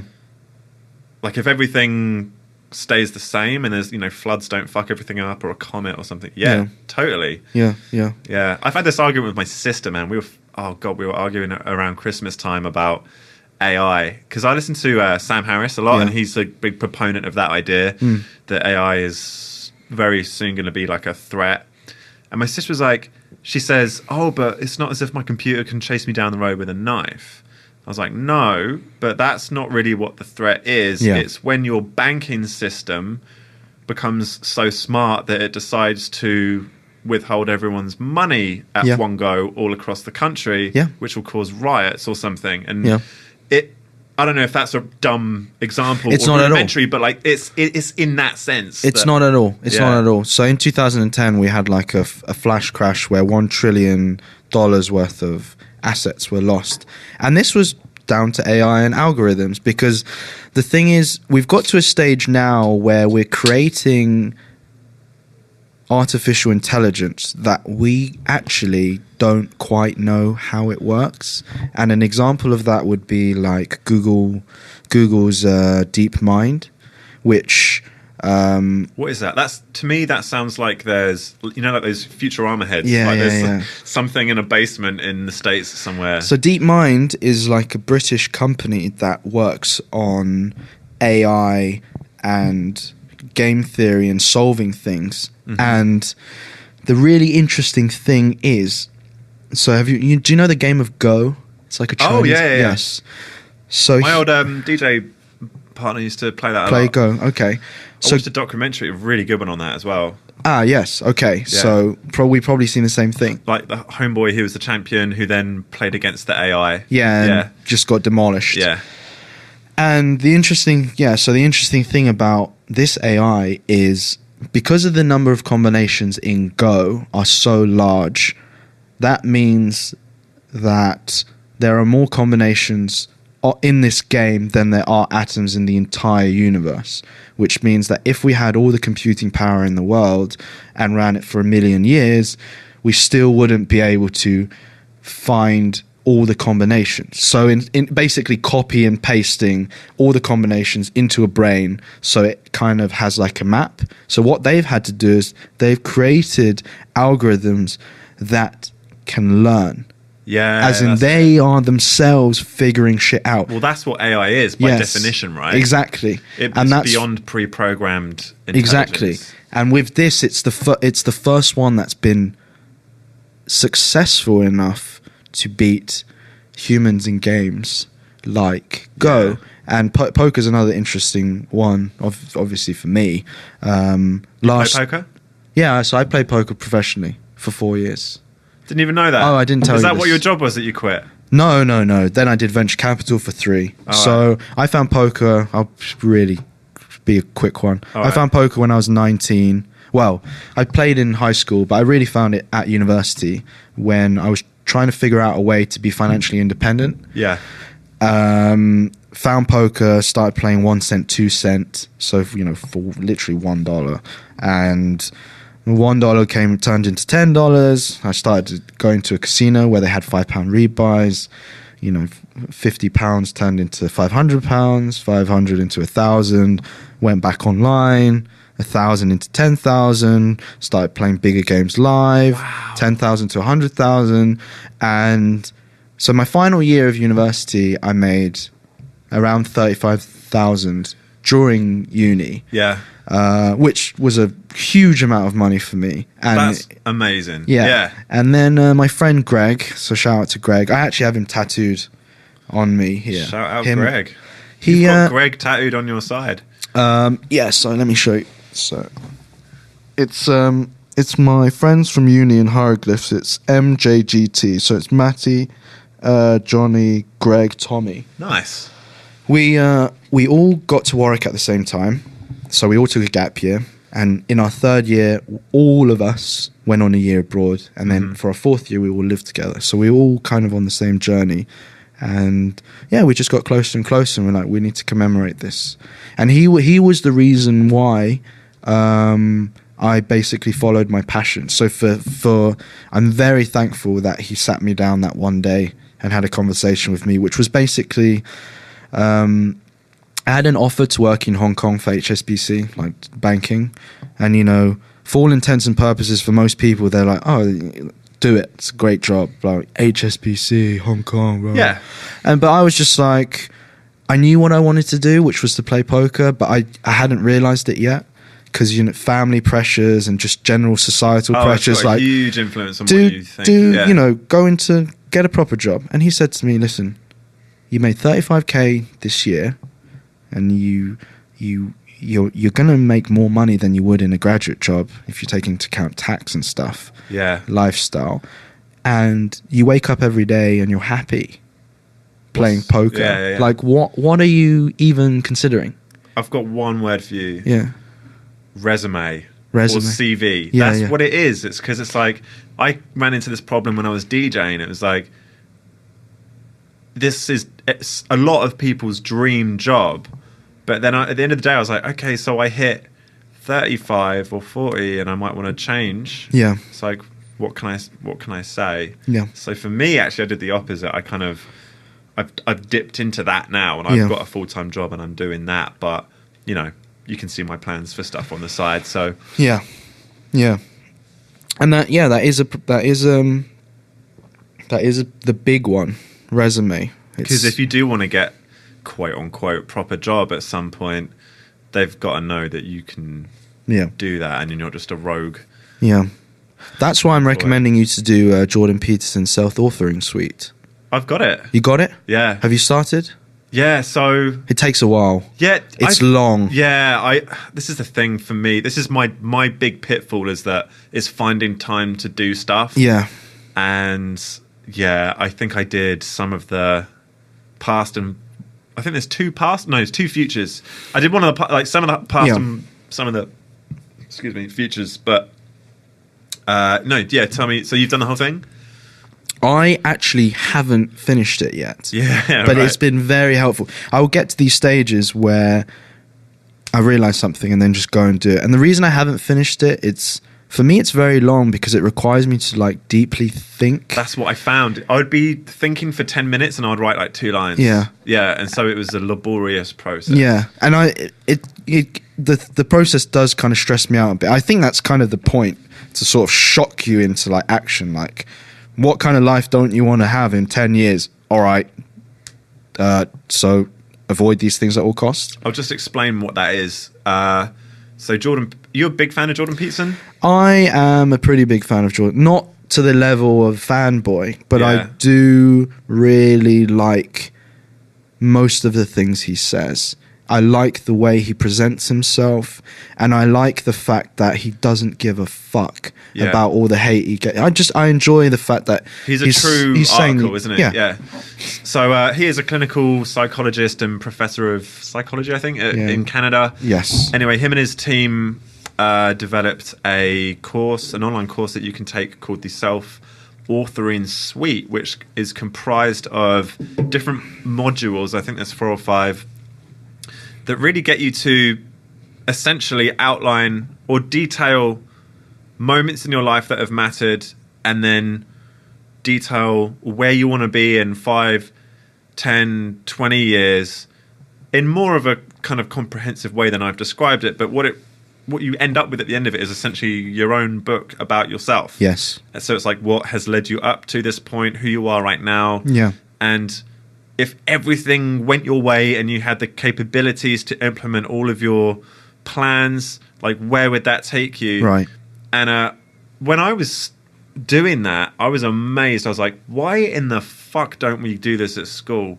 Like, yes. Write about yourself. Do you know how useful it is to get your thoughts onto paper? Yeah. It is insanely productive in terms of like articulating your thoughts and refining them, because we can all get caught up in our heads. You know, I'm stressed right now, for example. Yeah. About what? So you can't pinpoint that in your head because you're busy being stimulated visually by what you're seeing and you're doing stuff throughout the day. When you sit down with a blank page and a pen and you really try and like hammer that out, my God, it is so useful. Yeah. So that's what I found when I was doing that. And yeah, just from those few chapters that I had completed, I know that I basically forgot about it, and you've just reminded me. Yeah. Because you know life gets in the way, and like you said, it's a long thing to fill in. But yeah, I need to get. That's back to been that. on my kind of to do for the best part of the year, and I keep recommending other people to do it, and I still haven't finished it myself. I just have the last bit left. Yeah.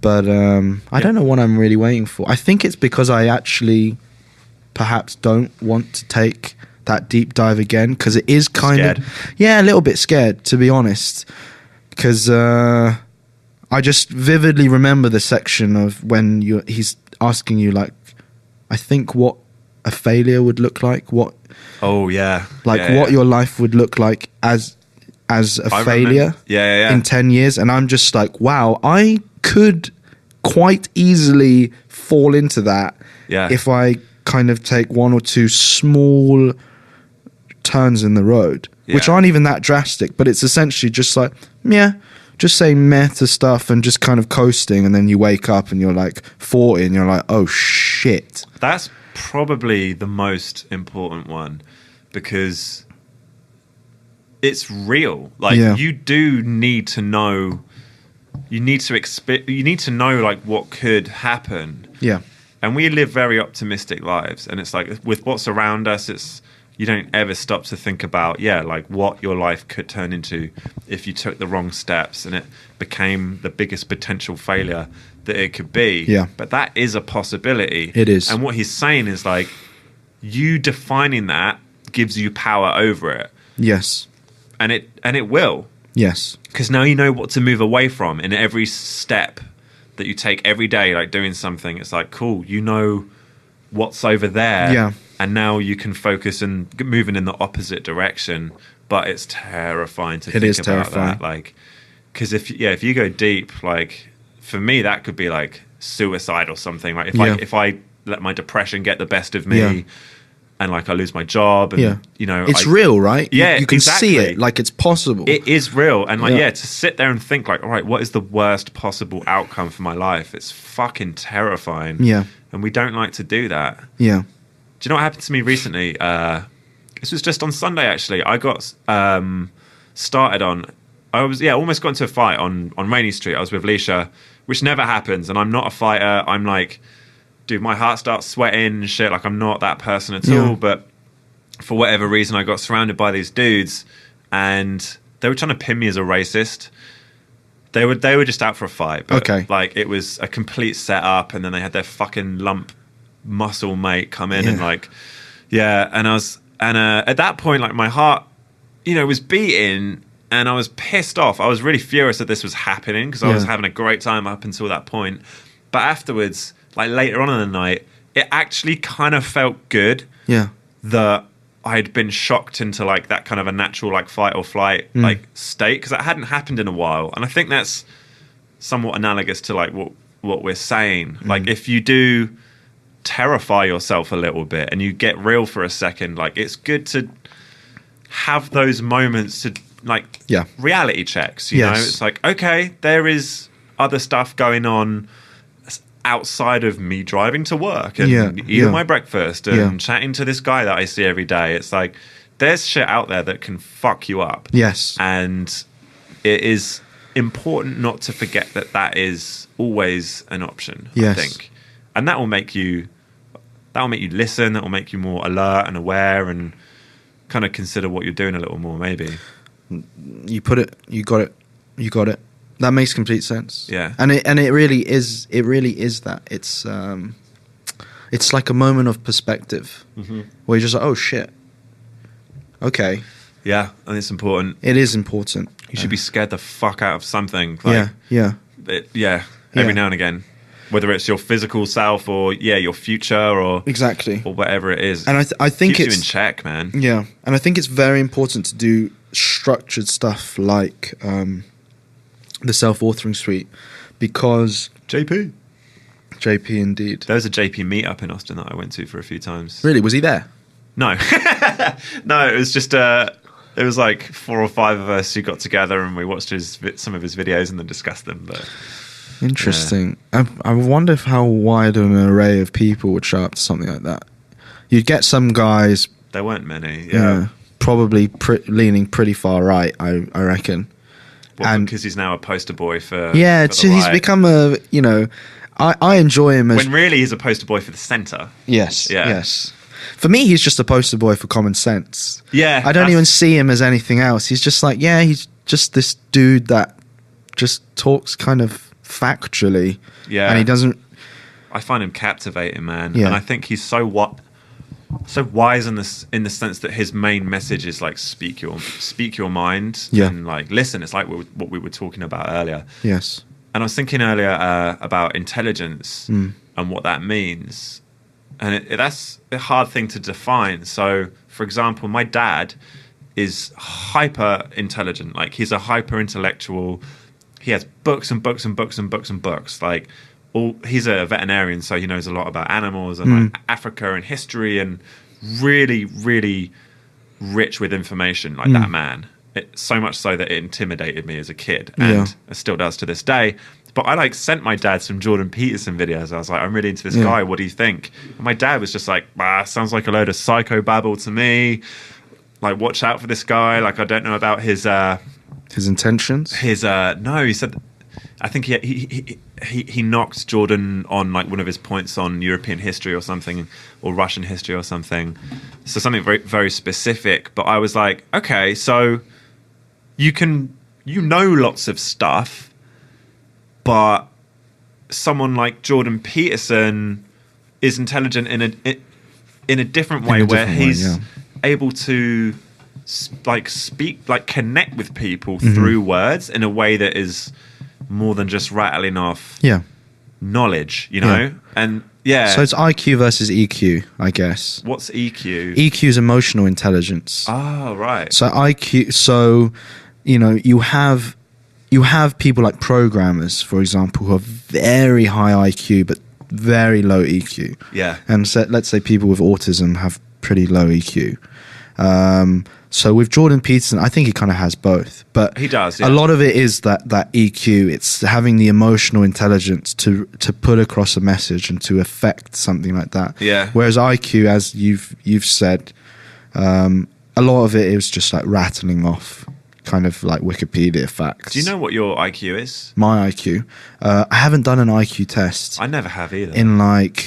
I think in like 15 years. But I can't even remember what it was back then. Yeah. I'm kind of scared to take one.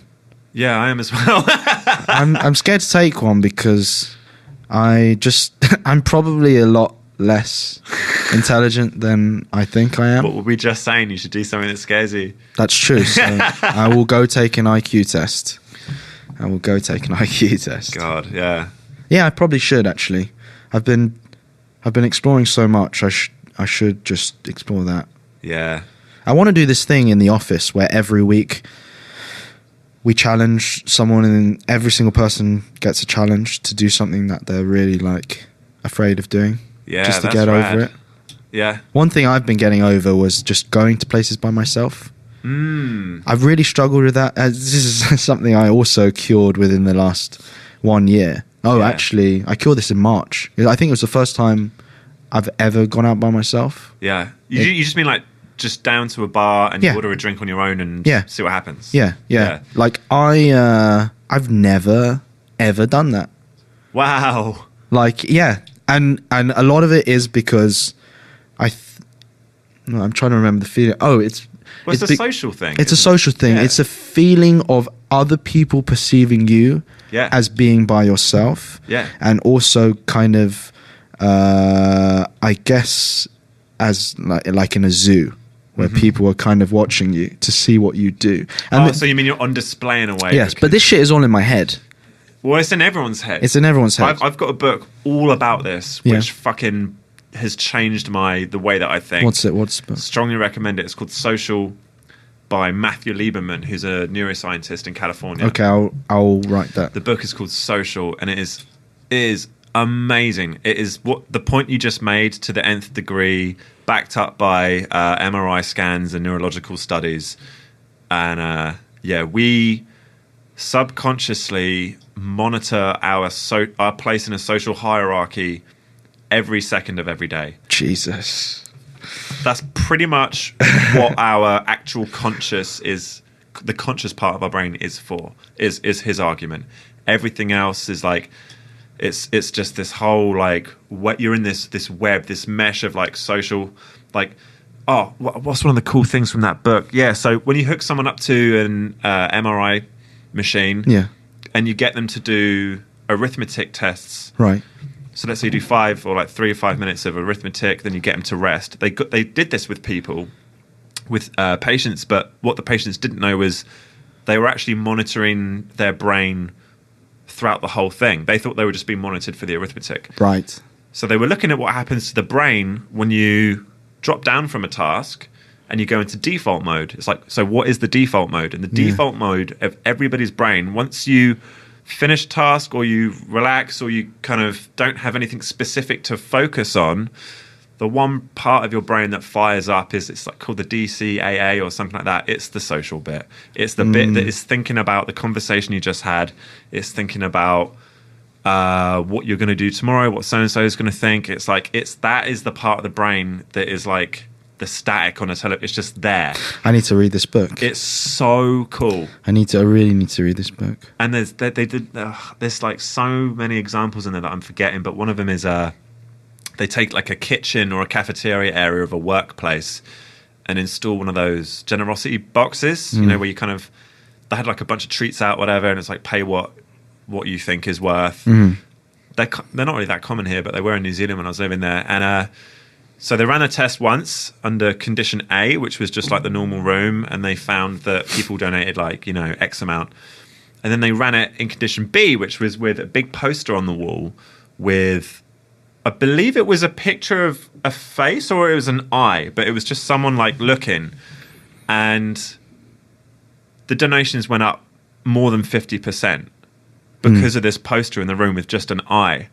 And they even interviewed the people afterwards, and they didn't know that they had looked at that poster. So they subconsciously recognized someone watching them, which is you at the bar on your own. That's your fear, right?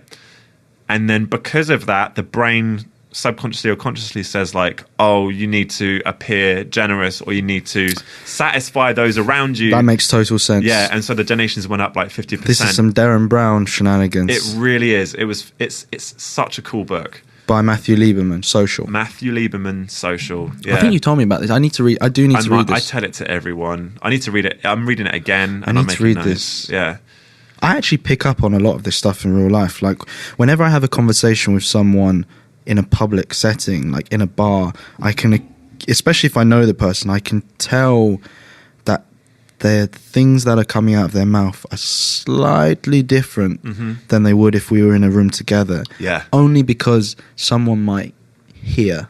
Yeah. It, not even a big chance, a tiny, tiny chance. And it's so interesting. It is. And so think about all of those possible social scenarios. So let's say there's like me and you and there's a bar, or me and you and we're on a bus, or me and 4 other people, 2 of which I've never met, or all of the like numerous availabilities of scenarios there. Like your brain is processing that, and it's saying like, okay, what is this group? How can I fit in? Or like what's a red flag? Like what information should you divulge and what shouldn't you? Like that is all happening in real time in your brain and you don't even know it. Yeah.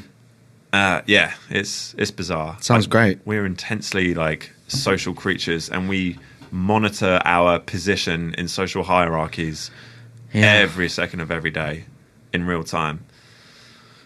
What you've said here for me is important for a number of reasons, but mainly because, like, I guess linking back to the theme of this entire podcast for me, which has been, I guess, like improvement or journey, something like this. It's you've said something to me that really resonates with me, and before I couldn't quite put it into words. It was just more of a feeling that, you know, I walk into a bar and people are kind of, you know, I'm worried. But now you've put it in a way that's more structured and now I can deal with exactly this. Like just being aware, this is the reason why. And I think that's the most important thing. Like I think like with people with depression and a bunch of other stuff, it's very difficult to wake up every day and know you're feeling down and just be like, stop feeling down. Like, it's impossible. It doesn't work like that. You need to figure out why. You need to keep going back. Why? I can't remember who the person is, but there's like the 3 or the 5 whys. Whenever you want to find something out from a friend or yourself, you just ask yourself why 3 times. You ask yourself why 3 times. 3 or 5 times. Like, why are you... like, I'm depressed. Why? Why? Oh, because I don't feel well today. Why? And then you keep following it back, and then sometimes you actually find that thing, like the cornerstone that everything's built on top of. That's It's funny. That reminds me of a Louis C.K. sketch. Yeah. I think where he's like with his daughter or something, and the daughter's like, "Why is the sky blue?" And he's like, "Oh, because it reflects this." Why? Oh, because. And then he goes down this whole road, and at the end of it, he's like bitching about his wife and his life and stuff. Like, just this kid keeps on asking why, and he ends up on this whole tangent. Yeah. It's really good. Apart from he's not such a cool guy now, but Yeah. dude, we've basically done 2 hours. Is it 2? Yeah. Wow. Yeah. That's flown by. I was in my head, I was trying to figure out how much time we'd been in here. I figured probably 1 hour 20. Really? Yeah. Yeah. That's about 2 hours. That's been good, man. Yeah, it was good. I enjoyed that. Yeah. That was very enjoyable. That was very, very enjoyable. What's with the podcast you've done already, what has the general kind of theme? Well, this is only the second one. Okay, so of the 2, what was the first one, and what is this one to you versus the first one? This is more what I want to do. Yeah. And again, it's like you got to fight your own idea of what the cliche is, which to me is like trying to do a Rogan style podcast, right? Yeah. Because that's a successful one. But the previous one was just with my friends Brad and Emily, because they were leaving state. Like, Brad was my good friend here, and he's just moved to Nashville. Yeah. Emily's gone off to teach English in Vietnam. And so that was my opportunity to be like, fuck it. Before you go, I'm booking the studio. We're going to chat. We did it on a lunch break. I think it was like an hour. And it was awesome. Like, yeah, just doing that. It was fun. And so, like, they can listen to that when they're, not here and stuff. But... yeah, I knew that this was like more like I wanted to do, like, just because you explained earlier like how we met, and we actually haven't like interacted that much at all. Yeah, but probably like less than 3 hours. Yeah, lifetime. But the quality was there. Yeah, so yeah. I was like, I knew it would be an easy time. When are you back in Austin? Leave on the 9th, back probably late July. Late July. Yeah. Okay, so May, June, July. So about 3 months you're gone. About 3 months, yeah. That's cool. We'll have to organise something rad for when you're back. Definitely. And I'm probably going to take this, what we've done today, and I'm probably going to do something similar. Nice. In Tel Aviv. Yeah. I had a plan to do one called like Beijing Stories, where Beijing's really awesome as well in terms of the people, and just sit people down and let's just like go and see where it goes. Yeah.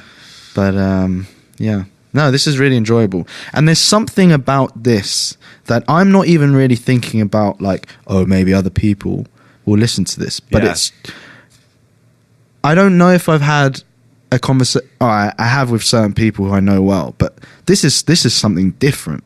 Do you know what I mean? Like, you could probably grab someone off the street. Yeah. And do this for 2 hours where you couldn't do it in any other setting, not in a bar, not anywhere. And as you exit together, you're now probably friends for life. It is kind of nuts that once you're mic'd up and there's no other distractions, it's like, all right, let's. I got to talk about something. So yeah. I am the one thing I am worried about though is like, oh god, like family. Yeah. Yeah. And I'm all like talking about all the trouble that I got into and stuff. But I think that's again one of the sacrifices you've got to make. Yeah. You could. Do you think it will be like cathartic, kind of releasing to let your mum or your totally to hear something like this? Fuck yeah. Yeah. So okay, then great. It's an indirect way of me doing that. Yeah. Totally. Yeah. I actually want everyone I know to know who I am, and so, God, with family, it's a tough one. Yeah. There's different generations, and there's different judgment values and systems and whatnot. But who knows? Well, I hope it goes well. I think it will. Yeah. My friend from London flew in from. How was that? It was amazing. Yeah, it was great. He flew in basically for 2 hours, and we've been really good friends since the age of 13. Like, we both decided not to do CCF and cadets, to work in a charity shop on Sunday for like I think a year. Yeah, and and he was also like my mum's favorite of my friends. And we sat down and I didn't know how deep he wanted to go. Like, I'm just kind of become that person who kind of wants to talk about sort of not serious, but I guess intimate stuff. Like, I want to know like what makes you work. Yeah. And he just went for it immediately. He was like, yeah, I went to therapy. I sat my dad down and, you know, told him everything that I felt, that I, you know, didn't feel loved by him, and all this stuff that I had no idea. And I was like, wow. Yeah. And we just had a great old conversation. Dude, yeah. Yeah. Dude, when you meet someone who's oddly open about something, it's actually a very delicate balance, because we've all met... I was going to say the girl at the party. I don't know why I went with a girl. Could be a guy, but... You're thinking about, like, the breakdown. Like the craziness. Yeah. Like the neurotic. Just like, unloading everything onto you. And you're like, whoa! Okay, dude, like, there is some specific way to, like, to get there. That's a really delicate balance, isn't it? I think it's about control. Yeah, right. Oh, so maybe, I think the situations you're describing that I've been in as well, it's kind of, they're coming to you for solutions, or at least just to scream about their pain to you. Whereas I think with me, and especially my friend, it's more, this is what happened, this is what I dealt with it, and this is who I am now. And for me, it felt like he was in full control. That's right, yeah, because you have ownership over that information, or that, or that concept, and then the kind of neurotic person, unstable person who's telling you about how they're so unstable. That's because that instability has a control over them, rather than the other way around. Oh my god! We're talking about solutions; they're talking about problems, and we can sense that like a wolf can smell a fucking rabbit. 2 meters away. Like, the moment I get a sense of someone being like that, I'm just like, whoa. Yeah. I don't know if I signed up for this. Like, what's going to happen? It's difficult. You have your own problems to deal with, and so do I. Yeah. And some of us just aren't strong enough to just. So I'm not just going to like, throw it onto your lap. I'm very bad at that stuff. I'm a good listener, but I'm very bad at just those sort of situations, because I just don't know how to. For example, I don't know how to react when, like, maybe my girlfriend, but any girl crying, I have no idea. What do you do? What's your? My go-to is obviously. Are you put the arm out? Are you okay? That sort of stuff. Hover arm. But beyond that, I'm not really sure. Because I also have this sort of philosophy that I don't like to lie to people, and if I don't know it's going to be okay, I'm not just going to tell you it's okay. That's interesting. And I'm not,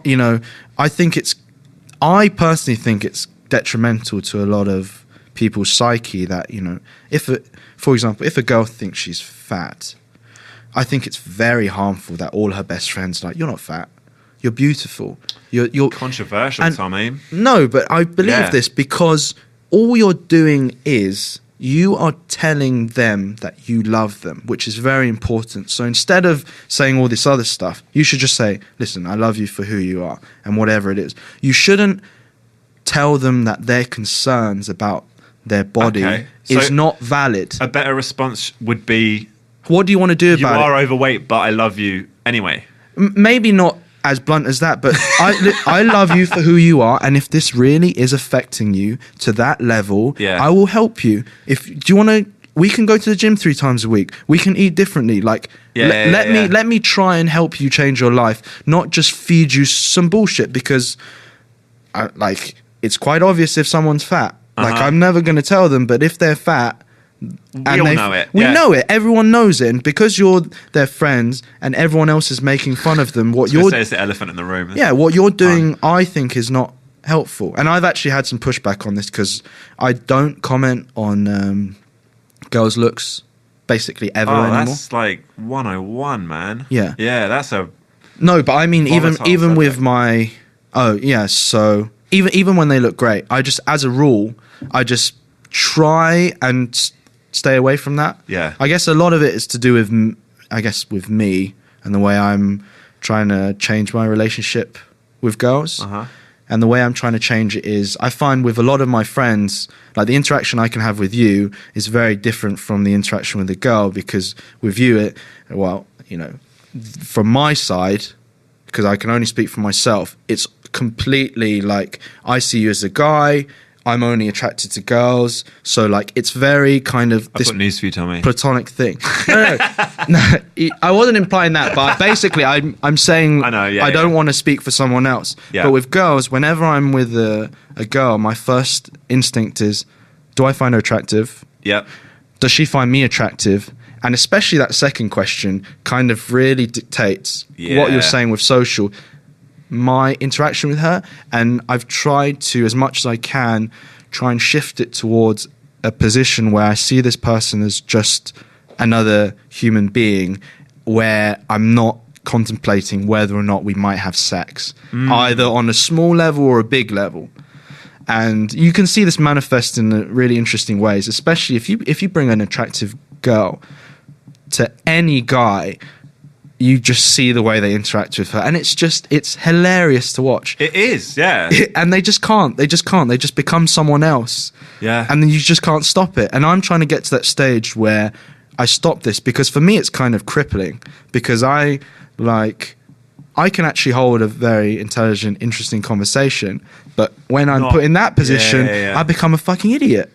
Like, I don't know what to say. I'm just stumbling over my words, and I'm just like, wow, this is stupid. And like, how old am I? I'm not 10. I need to get over this. Yeah. And that's so many guys as well. Yeah. And it's natural. It is natural. Yeah. And that's why you say, like, yeah, if the attractive girl walks into a bar, like, dude, you can just see the eyes, like, the guys will be mid-conversation about sport or like whatever that they're involved in, and you can't help, like, we're visual creatures, and it's there, and now that's a thing, and you know that there's some kind of game that you have to play. But that's a crazy one, man. It is a crazy one. I dip in and out of that for sure. I'm definitely able to put it to one side, I think, when I'm chatting to girls, but sometimes it catches me off guard as well. Yeah. And like, I might have been talking for 5 minutes and I realize that I'm trying to impress them when I thought that I wasn't. For example. And it's like, it's funny. It is funny. And that's always there. Yeah. And and I think that's why I've taken like this extreme view of just, I try not to comment on their looks, even with my friends. And so by that, are you also saying that you try not to acknowledge for yourself like how they look? Or in your head, are you going to be like, wow, she's like really in gorgeous? my head, it's still there. Yeah. Even because it's, it's unstoppable. But I'm just trying to have that on the back burner. Versus, just completely changing my personality and my ways to... I think there's a better way to do that. Probably. Yeah. There probably is. You're like, yeah, there is. Yeah, because, my girlfriend has said, and my best friend Dali as well, have, they've kind of criticised me before when, they dress up and they look great. And they're like, how do we look? And I was like, yeah, yeah. You look okay. No, but my intention is this, that I just want them to know that whether or not you look like shit or whether or not you look beautiful, I value you on a different level to all of this nonsense. So here's the flip side of that. So the other day at work, my colleague Logan, who I'm actually chatting with in a bit, I came in on a hangover. We having a meeting on Monday or whatever, and he literally just turns to me and puts his arm on my hand and just goes, "You look terrible today." And it was endearing because, like, through his honesty, it made me. I was aware of his confidence to be able to say that, which I can attribute to our friendship, right? Yeah. So through him actually saying what you might perceive as like the worst thing to say, I was just like, damn, like, that's hilarious. Like, that's really funny. And and I've had, like, girlfriends do that, and it's funny as well. I think that there's something to be said there for that. That's interesting. I'm not quite sure what my point is, but it's... No, I know, I see your point. I think I'm still yet to navigate the difference between boy, girl, boy, and all that stuff. Because I still have different rules. Mm-hmm. Like, I say to my friends that stuff as well. Like, wow. What's it like in China? Like, the boy-girl kind of paradigm. Is it any different to Western? China, it's... With the locals, right now, it's a lot about appearance. Yeah. It's a lot about money. China's Status. Yes. China's interesting because whereas I think in the West, especially in the UK and parts of America, if you have money, it's not that cool to show everyone that you have money.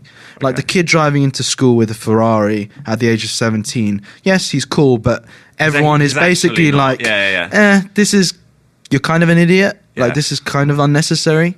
Whereas in China, we haven't got to that stage yet.